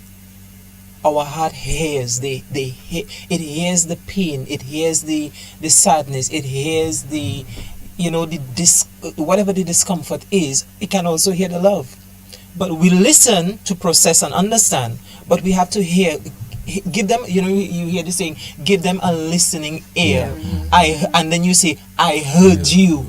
You understand? It's different. It's not the same. Going back to the submission, is the submission or the fixing? We will build that. Hold on. Before we go to the submitting thing, we were built this way. We were built this way. As Bob the Builder? Yeah, but this is how we were built. We were built not to fix. We are able to identify where improvements can be made. Let me put it that way. Where improvements can be made. What makes it a fix is when we think we can do it without the other person participating. That is it. That is when it becomes a problem. Because you cannot fix a person You can bring to their attention the areas that need some improvement or need some work. They can accept or they can reject. When they reject it, then you start thinking, okay, no, it has to be this way. And it's kind of selfish too when we operate like that. It's kind of selfish because it's only what we see based on what we think that way based on what we see. But do we really understand? Have we given the person opportunity to share their perspective on it? You understand? Whatever it is we see. Sometimes you might say, oh, he always put in his shoes outside. His shoes outside. I fed up, said up with the shoes. But then the shoes might have an offensive smell. Yeah. The odor may be offensive, and to protect you from that, they may decide to leave the shoe outside. But they have not articulated that to you. So you're thinking, boy, Mr. Just a kind of a way he leaving his shoes outside. And if it's so, they raise it. No. Find out why he's leaving the shoe outside. That's it. You understand? Communication. Come into the thing of the submission. Submission was never intended for the woman alone. A covenant relationship calls for submission from the both. And when a man takes up the role of leadership, leading his home, leading his partner, accountable, responsible, doing what he is supposed to do within the home, communicating and showing love in action, that is a man you would submit to. Any woman will submit to that man. But if you don't take accountability, you're not responsible, you spend money badly, you have out external affairs, you don't want, and even if you do, you don't want to stop, you don't want to change, and you're doing everything to please self, what then do you have as a woman to submit to? So we submit one to another, and it's right there in Ephesians 5. Lester, your take? So yes, and that ties in. So much of these things are, if you realize, are all tied in, because what Natasha said earlier about the uncomfortable feeling or the friction. A lot of times you find with those relationships, when you talk about the submitting and so on, is where the friction happens and we either don't want to confront it. Yeah, we don't want to deal with it. So you find now what the submission means for a woman to a man or man to a woman is letting go of part of yourself. Yes. That people don't want to let go part of themselves, or have always been that way. Yes. So I be. Not realizing that now so you meet me. So you meet me. And now you're realizing that you're with the person, and the person is saying, yo, this is causing just a little bit of issue in our relationship. Why can't we make the adjustment? Yeah. Why can't we do a little bit of negotiation? Yeah. But we don't, because we don't have confidence in that man is there for me, or that woman is there for me, so we don't want to let go of ourselves. That's what it's all about, and that's why the entire thing is all tied in. Yes, that is. You have to make yourself vulnerable. Yeah, because it just goes back to what all of you would have said on that very discussion on women, because a lot of times you find that women, at times women, they exhibit controlling behaviors in a relationship. But there's an underlying insecurity many times. And it just goes back to what Lester would have said very early in the program. Yes. So I was just thinking of this, and this is very, very true. And if I had to respond to the question, the specific question, I don't know who it came from, submit to what? Yes. My answer, what was the name? Shara Tiana Georges. Shara Tiana, my answer to you would be submit to love, because I don't want to give you the impression that its transformation is easy, or that sometimes during that transformation you actually settle and everything, you tick all the boxes in your relationship. No. There are times when you have to submit to love, because love is patient, love is kind, love is, yes, all of these things. So you may find yourself in a, you may become into your relationship, and there might be a discovery that, oh, you know, I like romantic things. Like, I like surprises. And your partner might actually be more analytical and wants to come and consult you. And he will be like, baby, tell me where you want to go. Baby, tell me where to touch you. Baby, tell me how. Tell me what time. Like, but your preference is, just surprise me. So you submit to love, because love says that, okay, it's not 10 husbands you have. It's not, well, it's not 5 boyfriends or 2 boyfriends you have. I guess I'm talking from my perspective, please, I beg. It's one. So because it's one you have, like it's one relationship, go all out for that one person because it's not 10 husbands you have. So I'm saying to that person, submit to love. So the problem with the shoes, I go buy cuts, I just buy your shoes thing that looking pretty. No, when the person come, they don't know in his shoes that in it, but they looking nice in yours. So when he come, he have a place to throw the shoes in there because me, after 14 years, I submit to love. I solve the problem. My husband happy, I have a place to throw his shoes in, and myself I happy when say, hey, that's all that nice, say that pretty, yes, if I cut $600, go and get it. You understand? I submitted to That's interesting. love That's because if not, but Jay, remember Manta, I talk about feelings. What happens today when I get up and I feeling like I want him to be a Zorro and he not in the mood to be a Zorro? What do I do? Do I go and find a Zorro, or I say no? I will not save that a Zorro. Me, I will create the environment mentally for me to be able to feel like okay, it's okay today he's not a Zorro, but at least I can create a mental state that.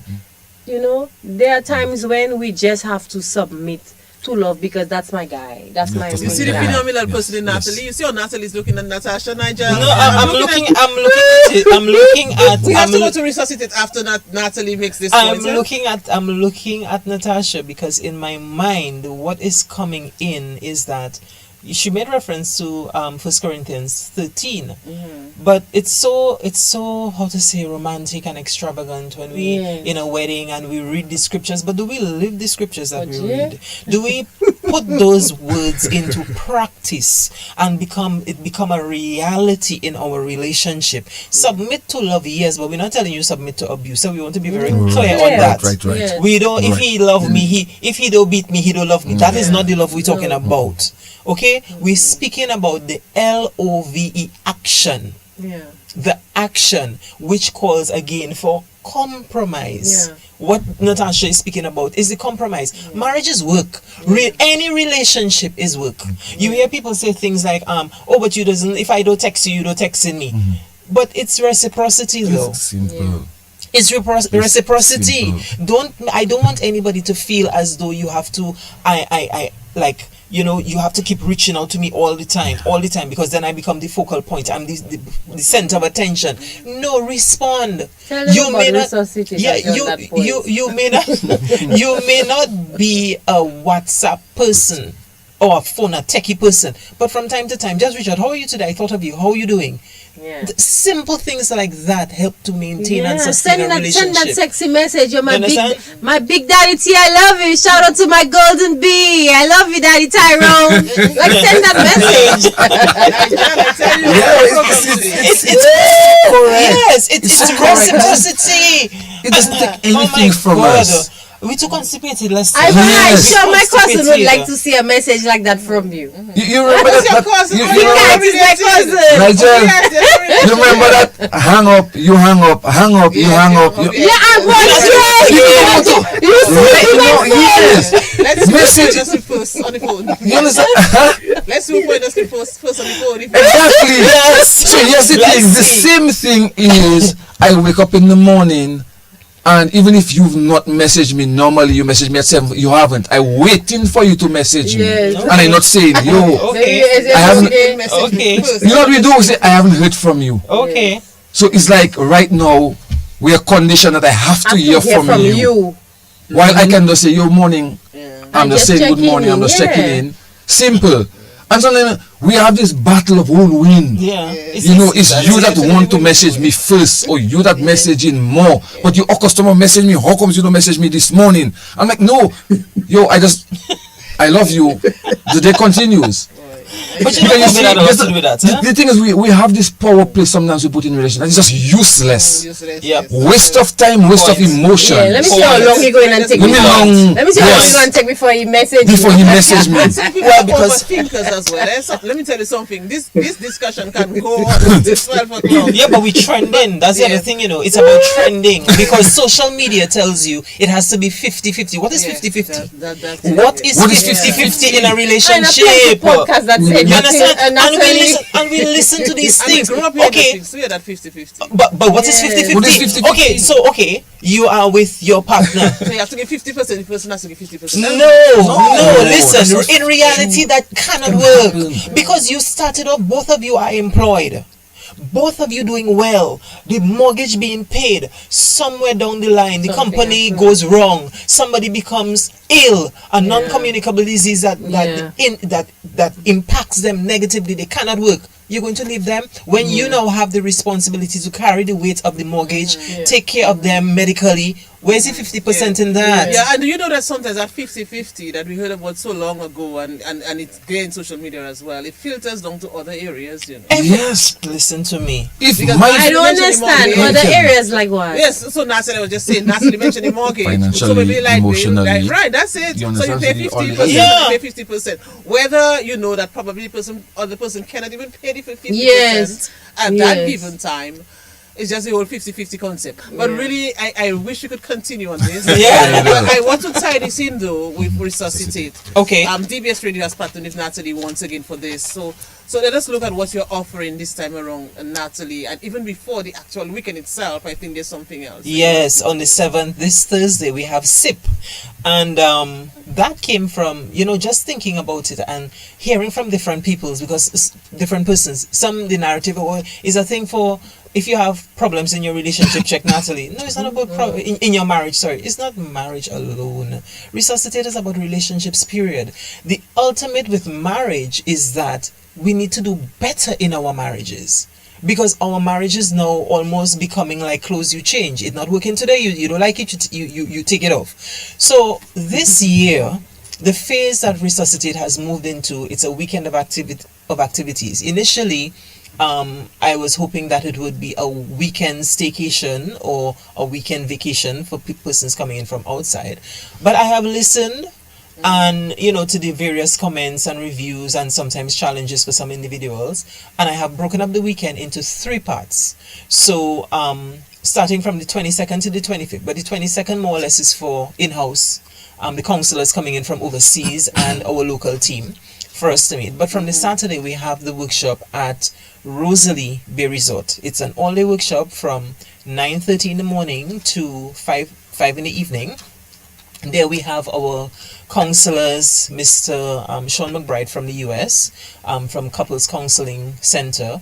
We have our local Glenora Packet. We have Lester Guy. And we also have the DeBellots from Trinidad who were here last year, Dexter and Camille DeBellot. They are going to be here with us again. So the day's workshop will allow the participants to ask their pertinent questions.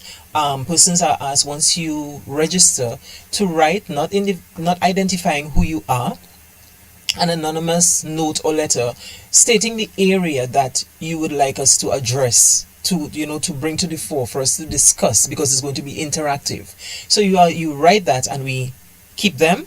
We present them to the counselors. We would want to have that before registration closes for all the activities on the 19th, May 19th. Yes, so you put that in and we present it to them. So it helps them to formulate and to structure the workshop on that Saturday. Because we don't want to be talking about anything and then the persons who come, they miss the opportunity to have their matter addressed. Okay. On the Sunday evening, we have the dinner at Intercontinental again, as we did last year.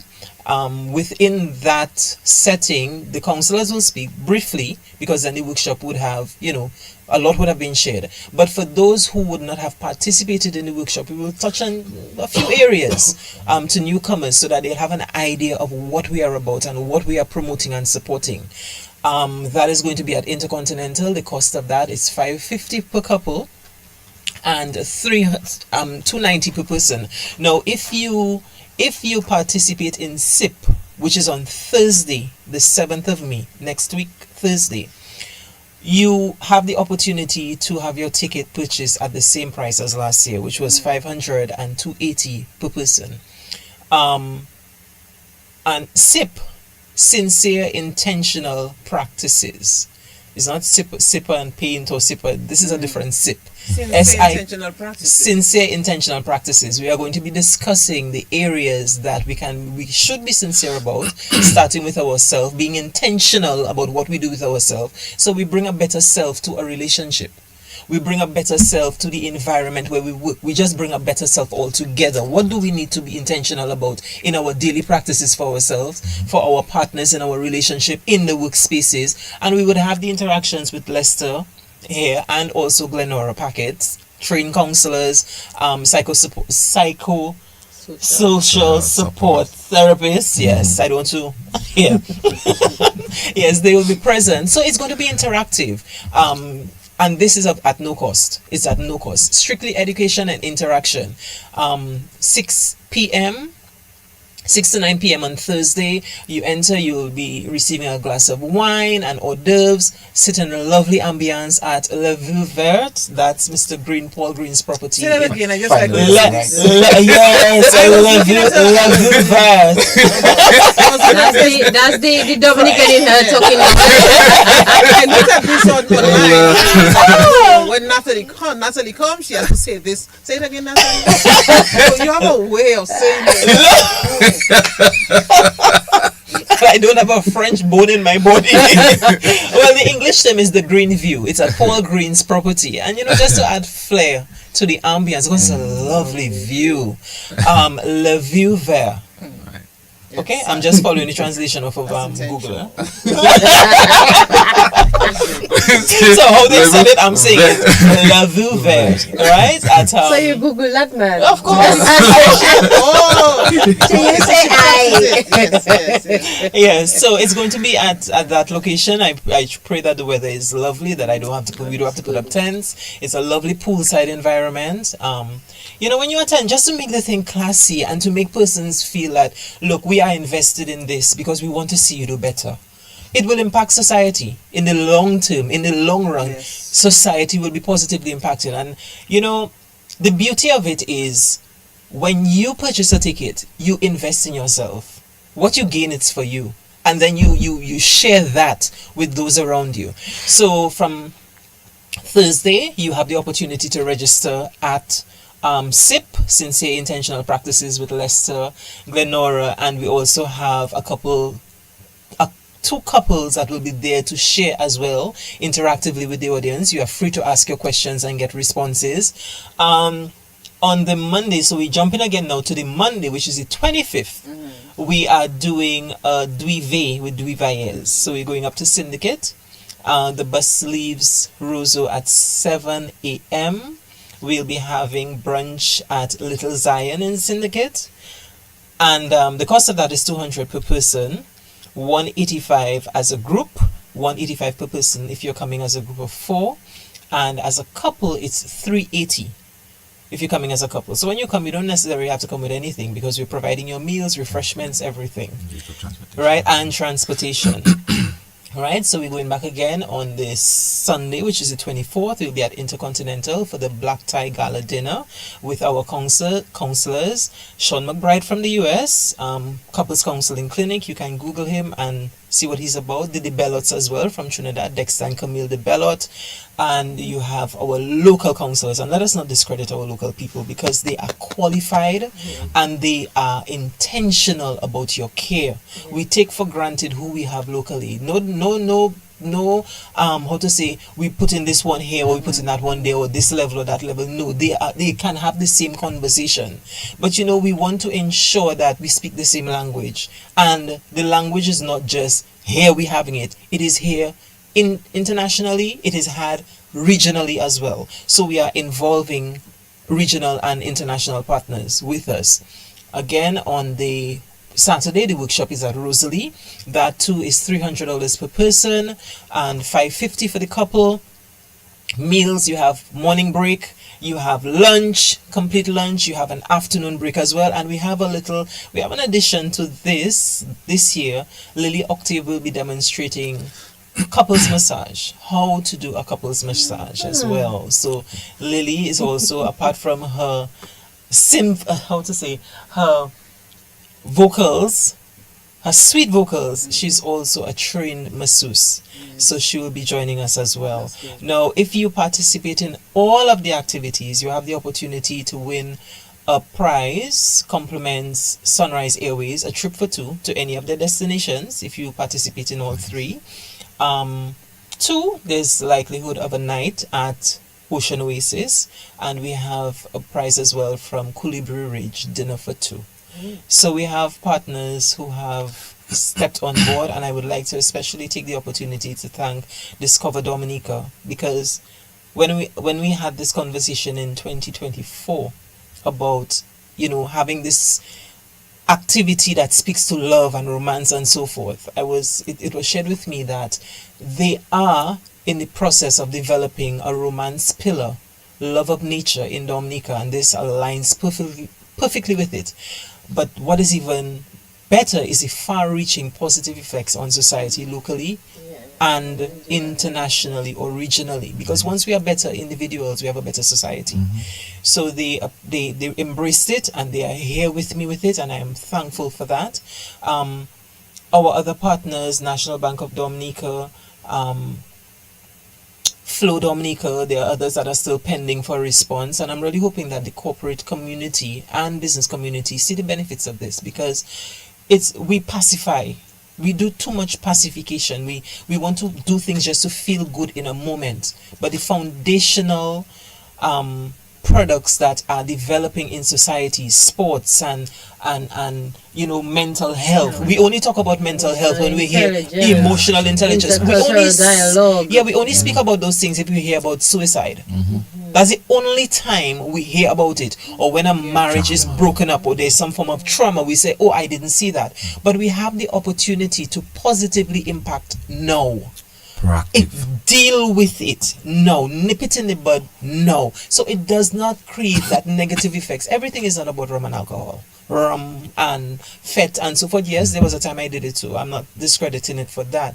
But let's not pacify, but let's deal with it foundationally so we can have a better society. Wow. Nigeria, what a program here today. There's so much we want to cover still. What I'm just thinking though, I know we mentioned about customer service. We want to look at that with Natasha. I think that we should bring back Natasha on to look at this specifically. Right, Natasha, so we can bring it on another time, because the conversation that we are having, so sweet. You know, it just. But we have to continue. Just reading through the book very quickly. The last 10 comments have been okay. So next week is part 2 because this has to continue. There's no way we can let this guest get out like this. Next week is Mother's Day. There's so much more to cover. This next program has to continue. Part 2. Nigel and Ivona, if we don't have a part 2, it's blues and heavy frets, man. Heavy frets. Great progress. I can understand that. There was no negotiation. Then no negotiation. Heavy frets. But here's a very important comment as well, coming from Kimi Dudu Moro. We need to exercise true agape love, unconditional. Compromise, communication, understanding, empathy, two individuals making compromise and complementing each other. I could go on and on. Most importantly, prayer and praying with each other as much as you are able. God has to be the center of any relationship. But you know, it's interesting that the person make that comment, because what do we understand by agape love though? What do we understand? I mean, even in marriage, our relationship, in the marriage relationship, we go through eros, we go through phileo, and then the ultimate is to get to agape. And what do we understand agape to be? Agape is loving the lovely, the lovely and the unlovely, in spite of despite whatever. Unconditionally. Are we ready for that? Yeah. Are we ready for that? Are we ready for that type of love? We go through eros because it's all erotic and we learn about each other's bodies and we're excited. But when that comes down, and you hit the mundane of life. That's it. Are we able to be phileo? I love you, my friend. I love you. You are my friend, my wife. You are my friend, my husband. Yeah. Are we ready for that? And then we go to agape, whether you good, you bad, you ugly. I love you. Yeah. I had to teach a client that this week actually. Imagine. But guess what I'm thinking though? And I know Natalie talk about, you know, the other guests you have coming through, and see how nice it is with connecting the dots, that you've connected professionals for networking in something that our voice seems so similar, but we hadn't recognized it until you brought us in the space, Nigel and Ivona. And I think this is very important for us as a small island, to being able to identify our professionals who are within the same circle. That's right. To give the message that is a similar message to people. It comes with more value. What do you call it? Vavoom. And this is the thing. And it was so comfortable to I don't think me and Natalia, me and Natasha have really had an opportunity to be in the same space. Like this, yeah. And I'm thinking we are bouncing off each other. In fact, as you say that, in fact, the idea of the program for today was to have a part 1 and a part 2. And if people look at the flyer, they can see it. Part 1 and part 2, you know. And look at how we just, I spoke to Natalie again on was it on Thursday or Wednesday, and she said, but just now, I think Natasha worked with her maybe the year before with Resuscitate. So why not have all of us on together? Yeah. Yes, look at what is happening.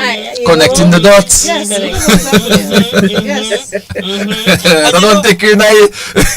And you know the thing about it is, you know what is the main thing for me with all of this? I would really love to see men step up. I would really love to see men step up, because we have boys who have lost their way because there are no mentors. There's nothing to look up to. Wow. And we have daughters, we're not modeling how a man should be in their life. So it's a repeat cycle of, you know, our daughters sometimes wanting to fix a man because they have always wanted to fix their father.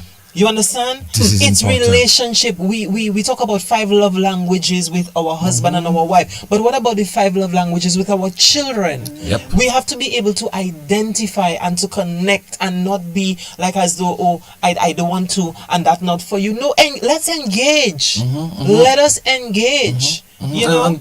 And thank you guys for the space. And that's the thing, is providing the space for this. And I've been saying that a lot, you know. Give men the space, let young men see. And here's this little...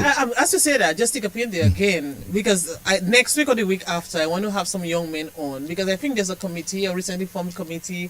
They're having something very, very soon. And yes. That's Shannon, John, and them, I think. Yes? Right, I'm sure you'll be at this as well, right? I'm going to be a bring speaker them on as well, right? You know, so we can talk about this thing. Yes. But sorry to cut you off. Just no, that's okay, because I was thinking when Natalie spoke about young men.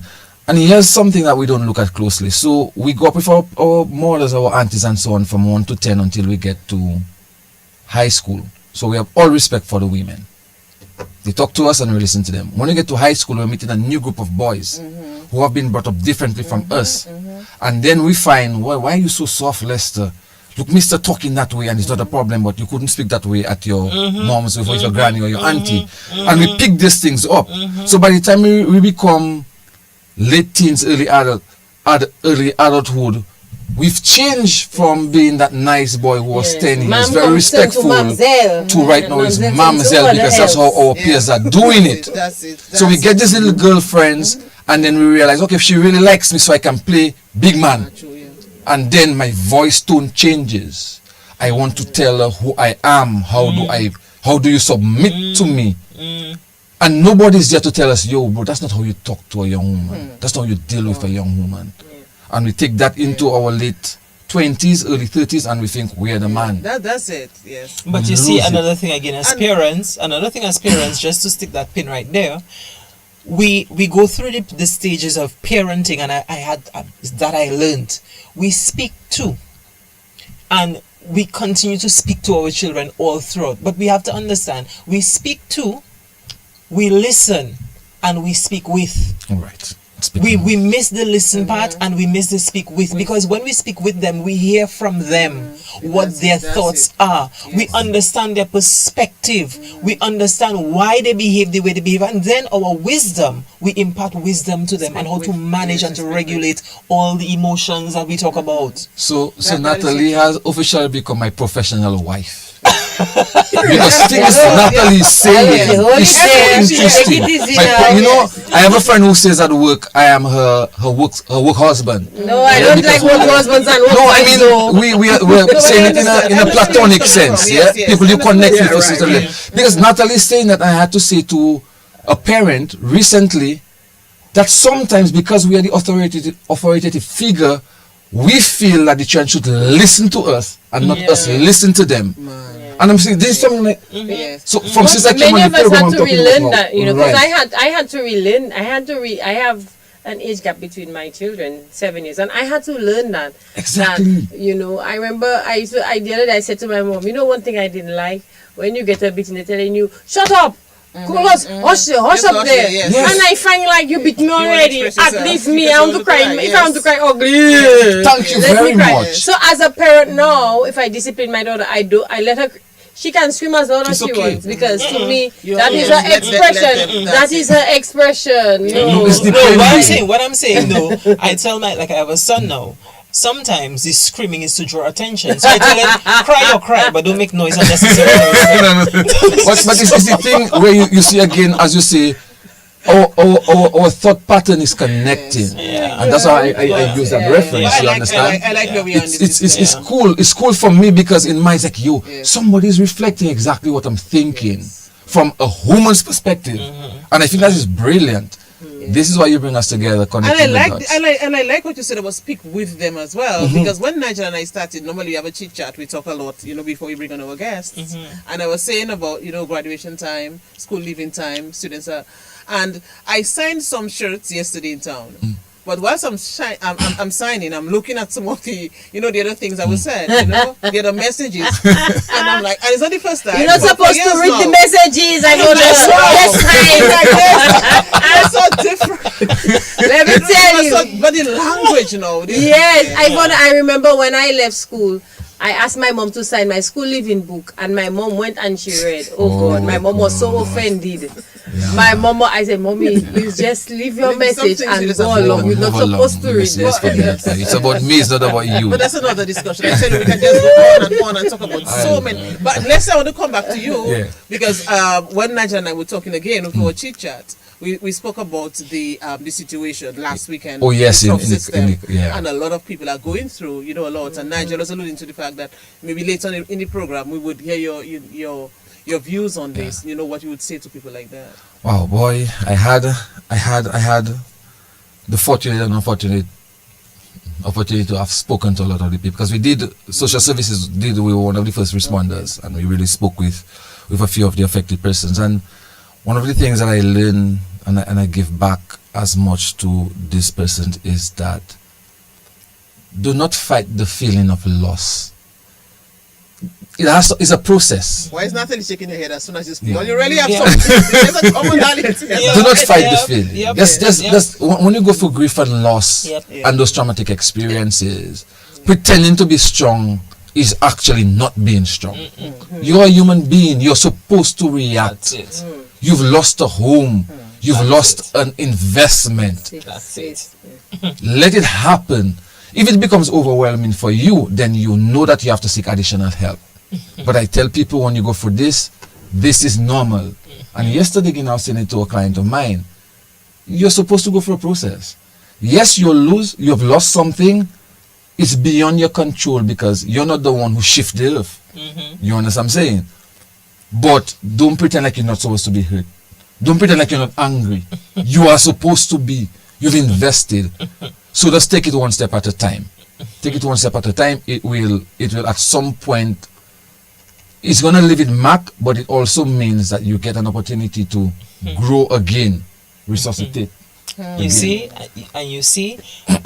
what I'm hearing in my mind is there might be that person out there who believes strongly in God and would say, boy, God, you're a Christian, you have to toughen up. You have to toughen up. No, but guess what? Christ himself cried when Lazarus died. Oh, yes. And he also says he's touched by the feelings of our infirmities because it's part of our processing. It's part of our processing. That is what creates the testimony. So when you go through the pain and you overcome the pain, then you can say, I was here and I'm no longer there. I am moving on. You understand? But when you stifle it, you implode. And then again, you stifle it. And when you go to your workspace now, we tied in Resuscitate, you go to your workspace, you're carrying this thing that you are supposed to hold because I'm a believer and I trust in God and I'm not supposed to feel. And here it is now. Somebody touches you, brushes you with air. That's how you express. Because you're imploding and now you're exploding. Yep.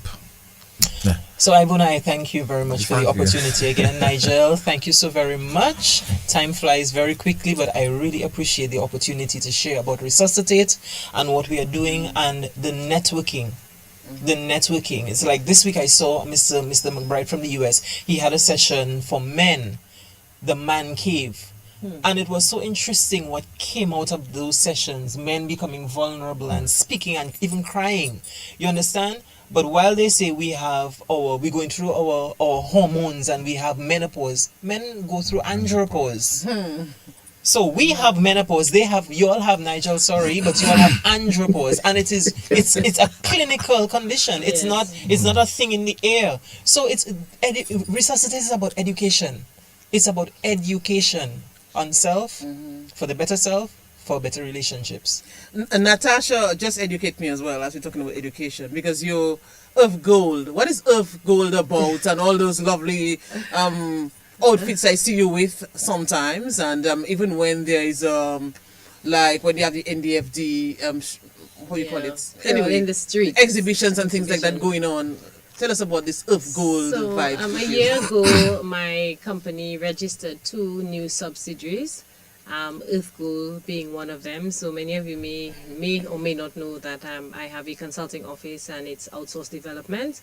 Last year, as part of our strategic expansion, our business decided that we wanted to go into a few new areas, agro-processing of superfoods, and also investing in our African heritage, arts and culture.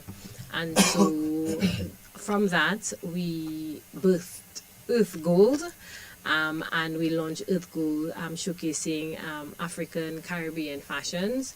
What we have done is made connections with Nigeria and Ghana. So I was part of an African diaspora activity that was hosted in the Caribbean, and made a few connections. And since that time, I have been working with fashion designers on the motherland, in the continent, and here in Dominica. And we have just been fusing our black expression. Many of the pieces that have been made available are pieces that speak to the history, speak to our journey as black people, and much of the pieces are obviously very unique because they come from the motherland. We are doing a number of things, but I think one of the things that I just really want persons to know is that we are displaced people who have found a home and made the best of our environment, the nature island. But there are things that many a times we have forgotten. For example, when you wear fashion and fabrics, there are a lot of things that are on those pieces that have meaning that people don't even realize. And so I did a lot of history and research because I was always attracted to, African tribal markings, and I want to know what does that mean. I remember there's once I was drawn to a piece of clothing and I said, my God, that thing looking like that saying, "Child of God, stand firm." And do you know that there were markings on there that says God is supreme, and the guy told me that meant God is supreme. And then that's when I realized that there's so much more. I mean, nothing is just as it seems. So that's what Earth Gold is all about. So if you want to express, yourself in a way that's a little bit different, and that also connects you to the motherland, then please, by all means, connect with Earth Gold. We will also be planning trips to the motherland, so stay tuned for that, and also connecting our Kalinago heritage. There is Kalinago fashion. Do you know that? So many of us know about Madras and Creole influences, bright colors and our square patterns that we see in Madras, but there is also a Kalinago influence. So just stay tuned for that. All right, interesting. And by the way, there's something on today as well. Apart from the fringe event for the jazz and Creole, there's something at in Soufriere at the Jungle Bay Resort and Spa. I think it's some of the literary collections of former Premier Edward Oliver Livla, and I think people will be reciting that. I think it's called Fragments of the Dawn. So that's something, I tell you, there's a lot happening in Dominica. Nigel, of course, I'm sure you would have followed iShow Speed and all of that. Well, what was happening to? Oh yes. I was speeding along. Yes. Yes. Yes. So it's I Resuscitate. followed through. Yeah, Resuscitate Yes, from the yes. 20s, from the what again? Natalie, give us the dates again. Active dates for the public from the 23rd to the 25th, starting this Thursday, the 7th, with SIP, Sincere Intentional Practices, a complimentary event where you engage, where we engage in relationships in the lovely atmosphere and wine and odors. All right. And how do they register? Yes, How do they get- 613-613-3005. You call to register or WhatsApp, and that gets you onto our guest list. And further details you can also receive through that number, 613-3005. And when you come there, you can also register for our weekend activity, weekend rendezvous in later May, from the 22nd to the 25th. Nice. And Natasha, I can come to your place so I can get a last minute piece for tomorrow. Of course, Okay. we're open. So Yes. please do Alright. that. So if you want African wear, if you want So something when I Afro-Caribbean. look, when I look at all the pictures over the weekend, I'll be seeing I going on a earth gold. Beautiful. Yes. But I love Earth Definitely. Gold. Love Eh? that. I have a lot of pieces myself. In fact, I know you the do. necklace Yes. that Natalie has on, I have one like this as well. So when Okay. she came in, I Yes. was like, but I did not see my necklace at home. Oh! No, this is I know, but this is compliments gems. Gems. This is a gems piece. But that's Natalie. This is a gem space. All right. Remember to leave it in my folder for me, okay? Yes. So guys, I mean, as always, guys, ladies, it was beautiful connecting. Interestingly, one of the things I've kind of learned over the years is that oftentimes the how something is said is so much more important than the what. Yeah. And so, as we end this, what's your take on that in terms of how we communicate, how we negotiate, how we compromise, rather than what we say in that communication piece? Your take on all that, three of you, as we end up. One thing I can say, do unto others as you would have done to you. Simple. What you don't want for yourself, don't do it to someone else. What you want to say, the way in which Let's you say want what to you receive not What's happening it. next? I was going to say the same thing. Okay, me too. God said the same The thing. way in which you say what you Right. say is more impactful than what you say. So, take a pin. Consider someone else. Consider someone else when you're going to say or do anything. If we all do that, we'll be happier people in a happier and a peaceful world. Mwen pa ka diyan yun, no? It is deja. But it's just so funny. It's just, and I always tell people, it's just about, if you don't want something done to you, if you know it would affect you negatively, why do it to somebody else? True. That's just it. True. That's Plain and basically it. simple. So when you talk about the communication, negotiation, and so on, give what you want to receive. Simple. Simple. So in other words, Nice. I just said what Natalie said. Natasha, what to say to In this? summary. For me, I would the only We have about- extra I would add on is listening to understand, because sometimes, like, you say do as you would like others to do unto you, but I want romance and you maybe don't want romance, so you wouldn't do as you would in that I guess situation. again, So it's really listening to understand so that you can have a better perspective for coping with your relationships. Wow, what a program. Nice today, vibes. Nigel. Nice vibes. Nice connection. Appreciate it. And all of you saying part two. We'll Yes. figure it out. We will But of try to course, work I mean, maybe not. Yes, we'll have a part two, We will- definitely. We will make it happen. Yeah, there are because I times you have think- to But bring it's people back. Tucker's head that's Yes. there, so you Well, might as well go Tucker's at head. 3 and 4 and 5. Yes, Tucker Tucker's as head. well, yeah. We'll definitely Wow. create Thank you, this space guys, again because there's so much more we didn't get through. Yes. So many comments and And questions. we need to have Lester on very often, Nigel, because he made a Yes, point. we have to create what's that happening space for as young well, men, because and it's yes, important we to have share. to create that space, yes, so he can bring on some young men as well. But going down the line when we look at this, I really enjoyed this program. I could go on and on and on and on. Wow. Nigel, I'm so happy that we put this one together for today. I'm really, really happy. I And we did not make it a part two where the first guest or guests would have to leave, so the other guest or guests would continue. No, we just joined everything and look at where we are. Wow. Power. As we always say, yeah, the universe unfolds the As way it it should. should. We appreciate the connection. We appreciate the Saturday.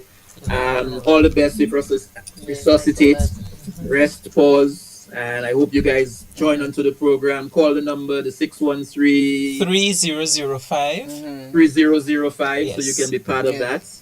Yes. And, get that communication and that compromise and that negotiation going in all your relationships, whether it's like your Absolutely. personal relationships or at work or at school or your family or whatever the case may be, So appreciate the connection, man. Continued blessings. To you as well. Thank you. So, very Nigel, much. I'm going to look for my another Earth Gold piece. I have a lot of You going them, for but Earth I'm Gold? going to look for another piece. Yeah. All Yes. right. No worries. All right. All the best to all of you. That's All right, it. Same That's to you. it. All right then. Nigel, see you next week. Yes, my dear. We connect again. All right. So we now join Major Mystic with DG Fun Time. You can be a VIP or get 6 months on your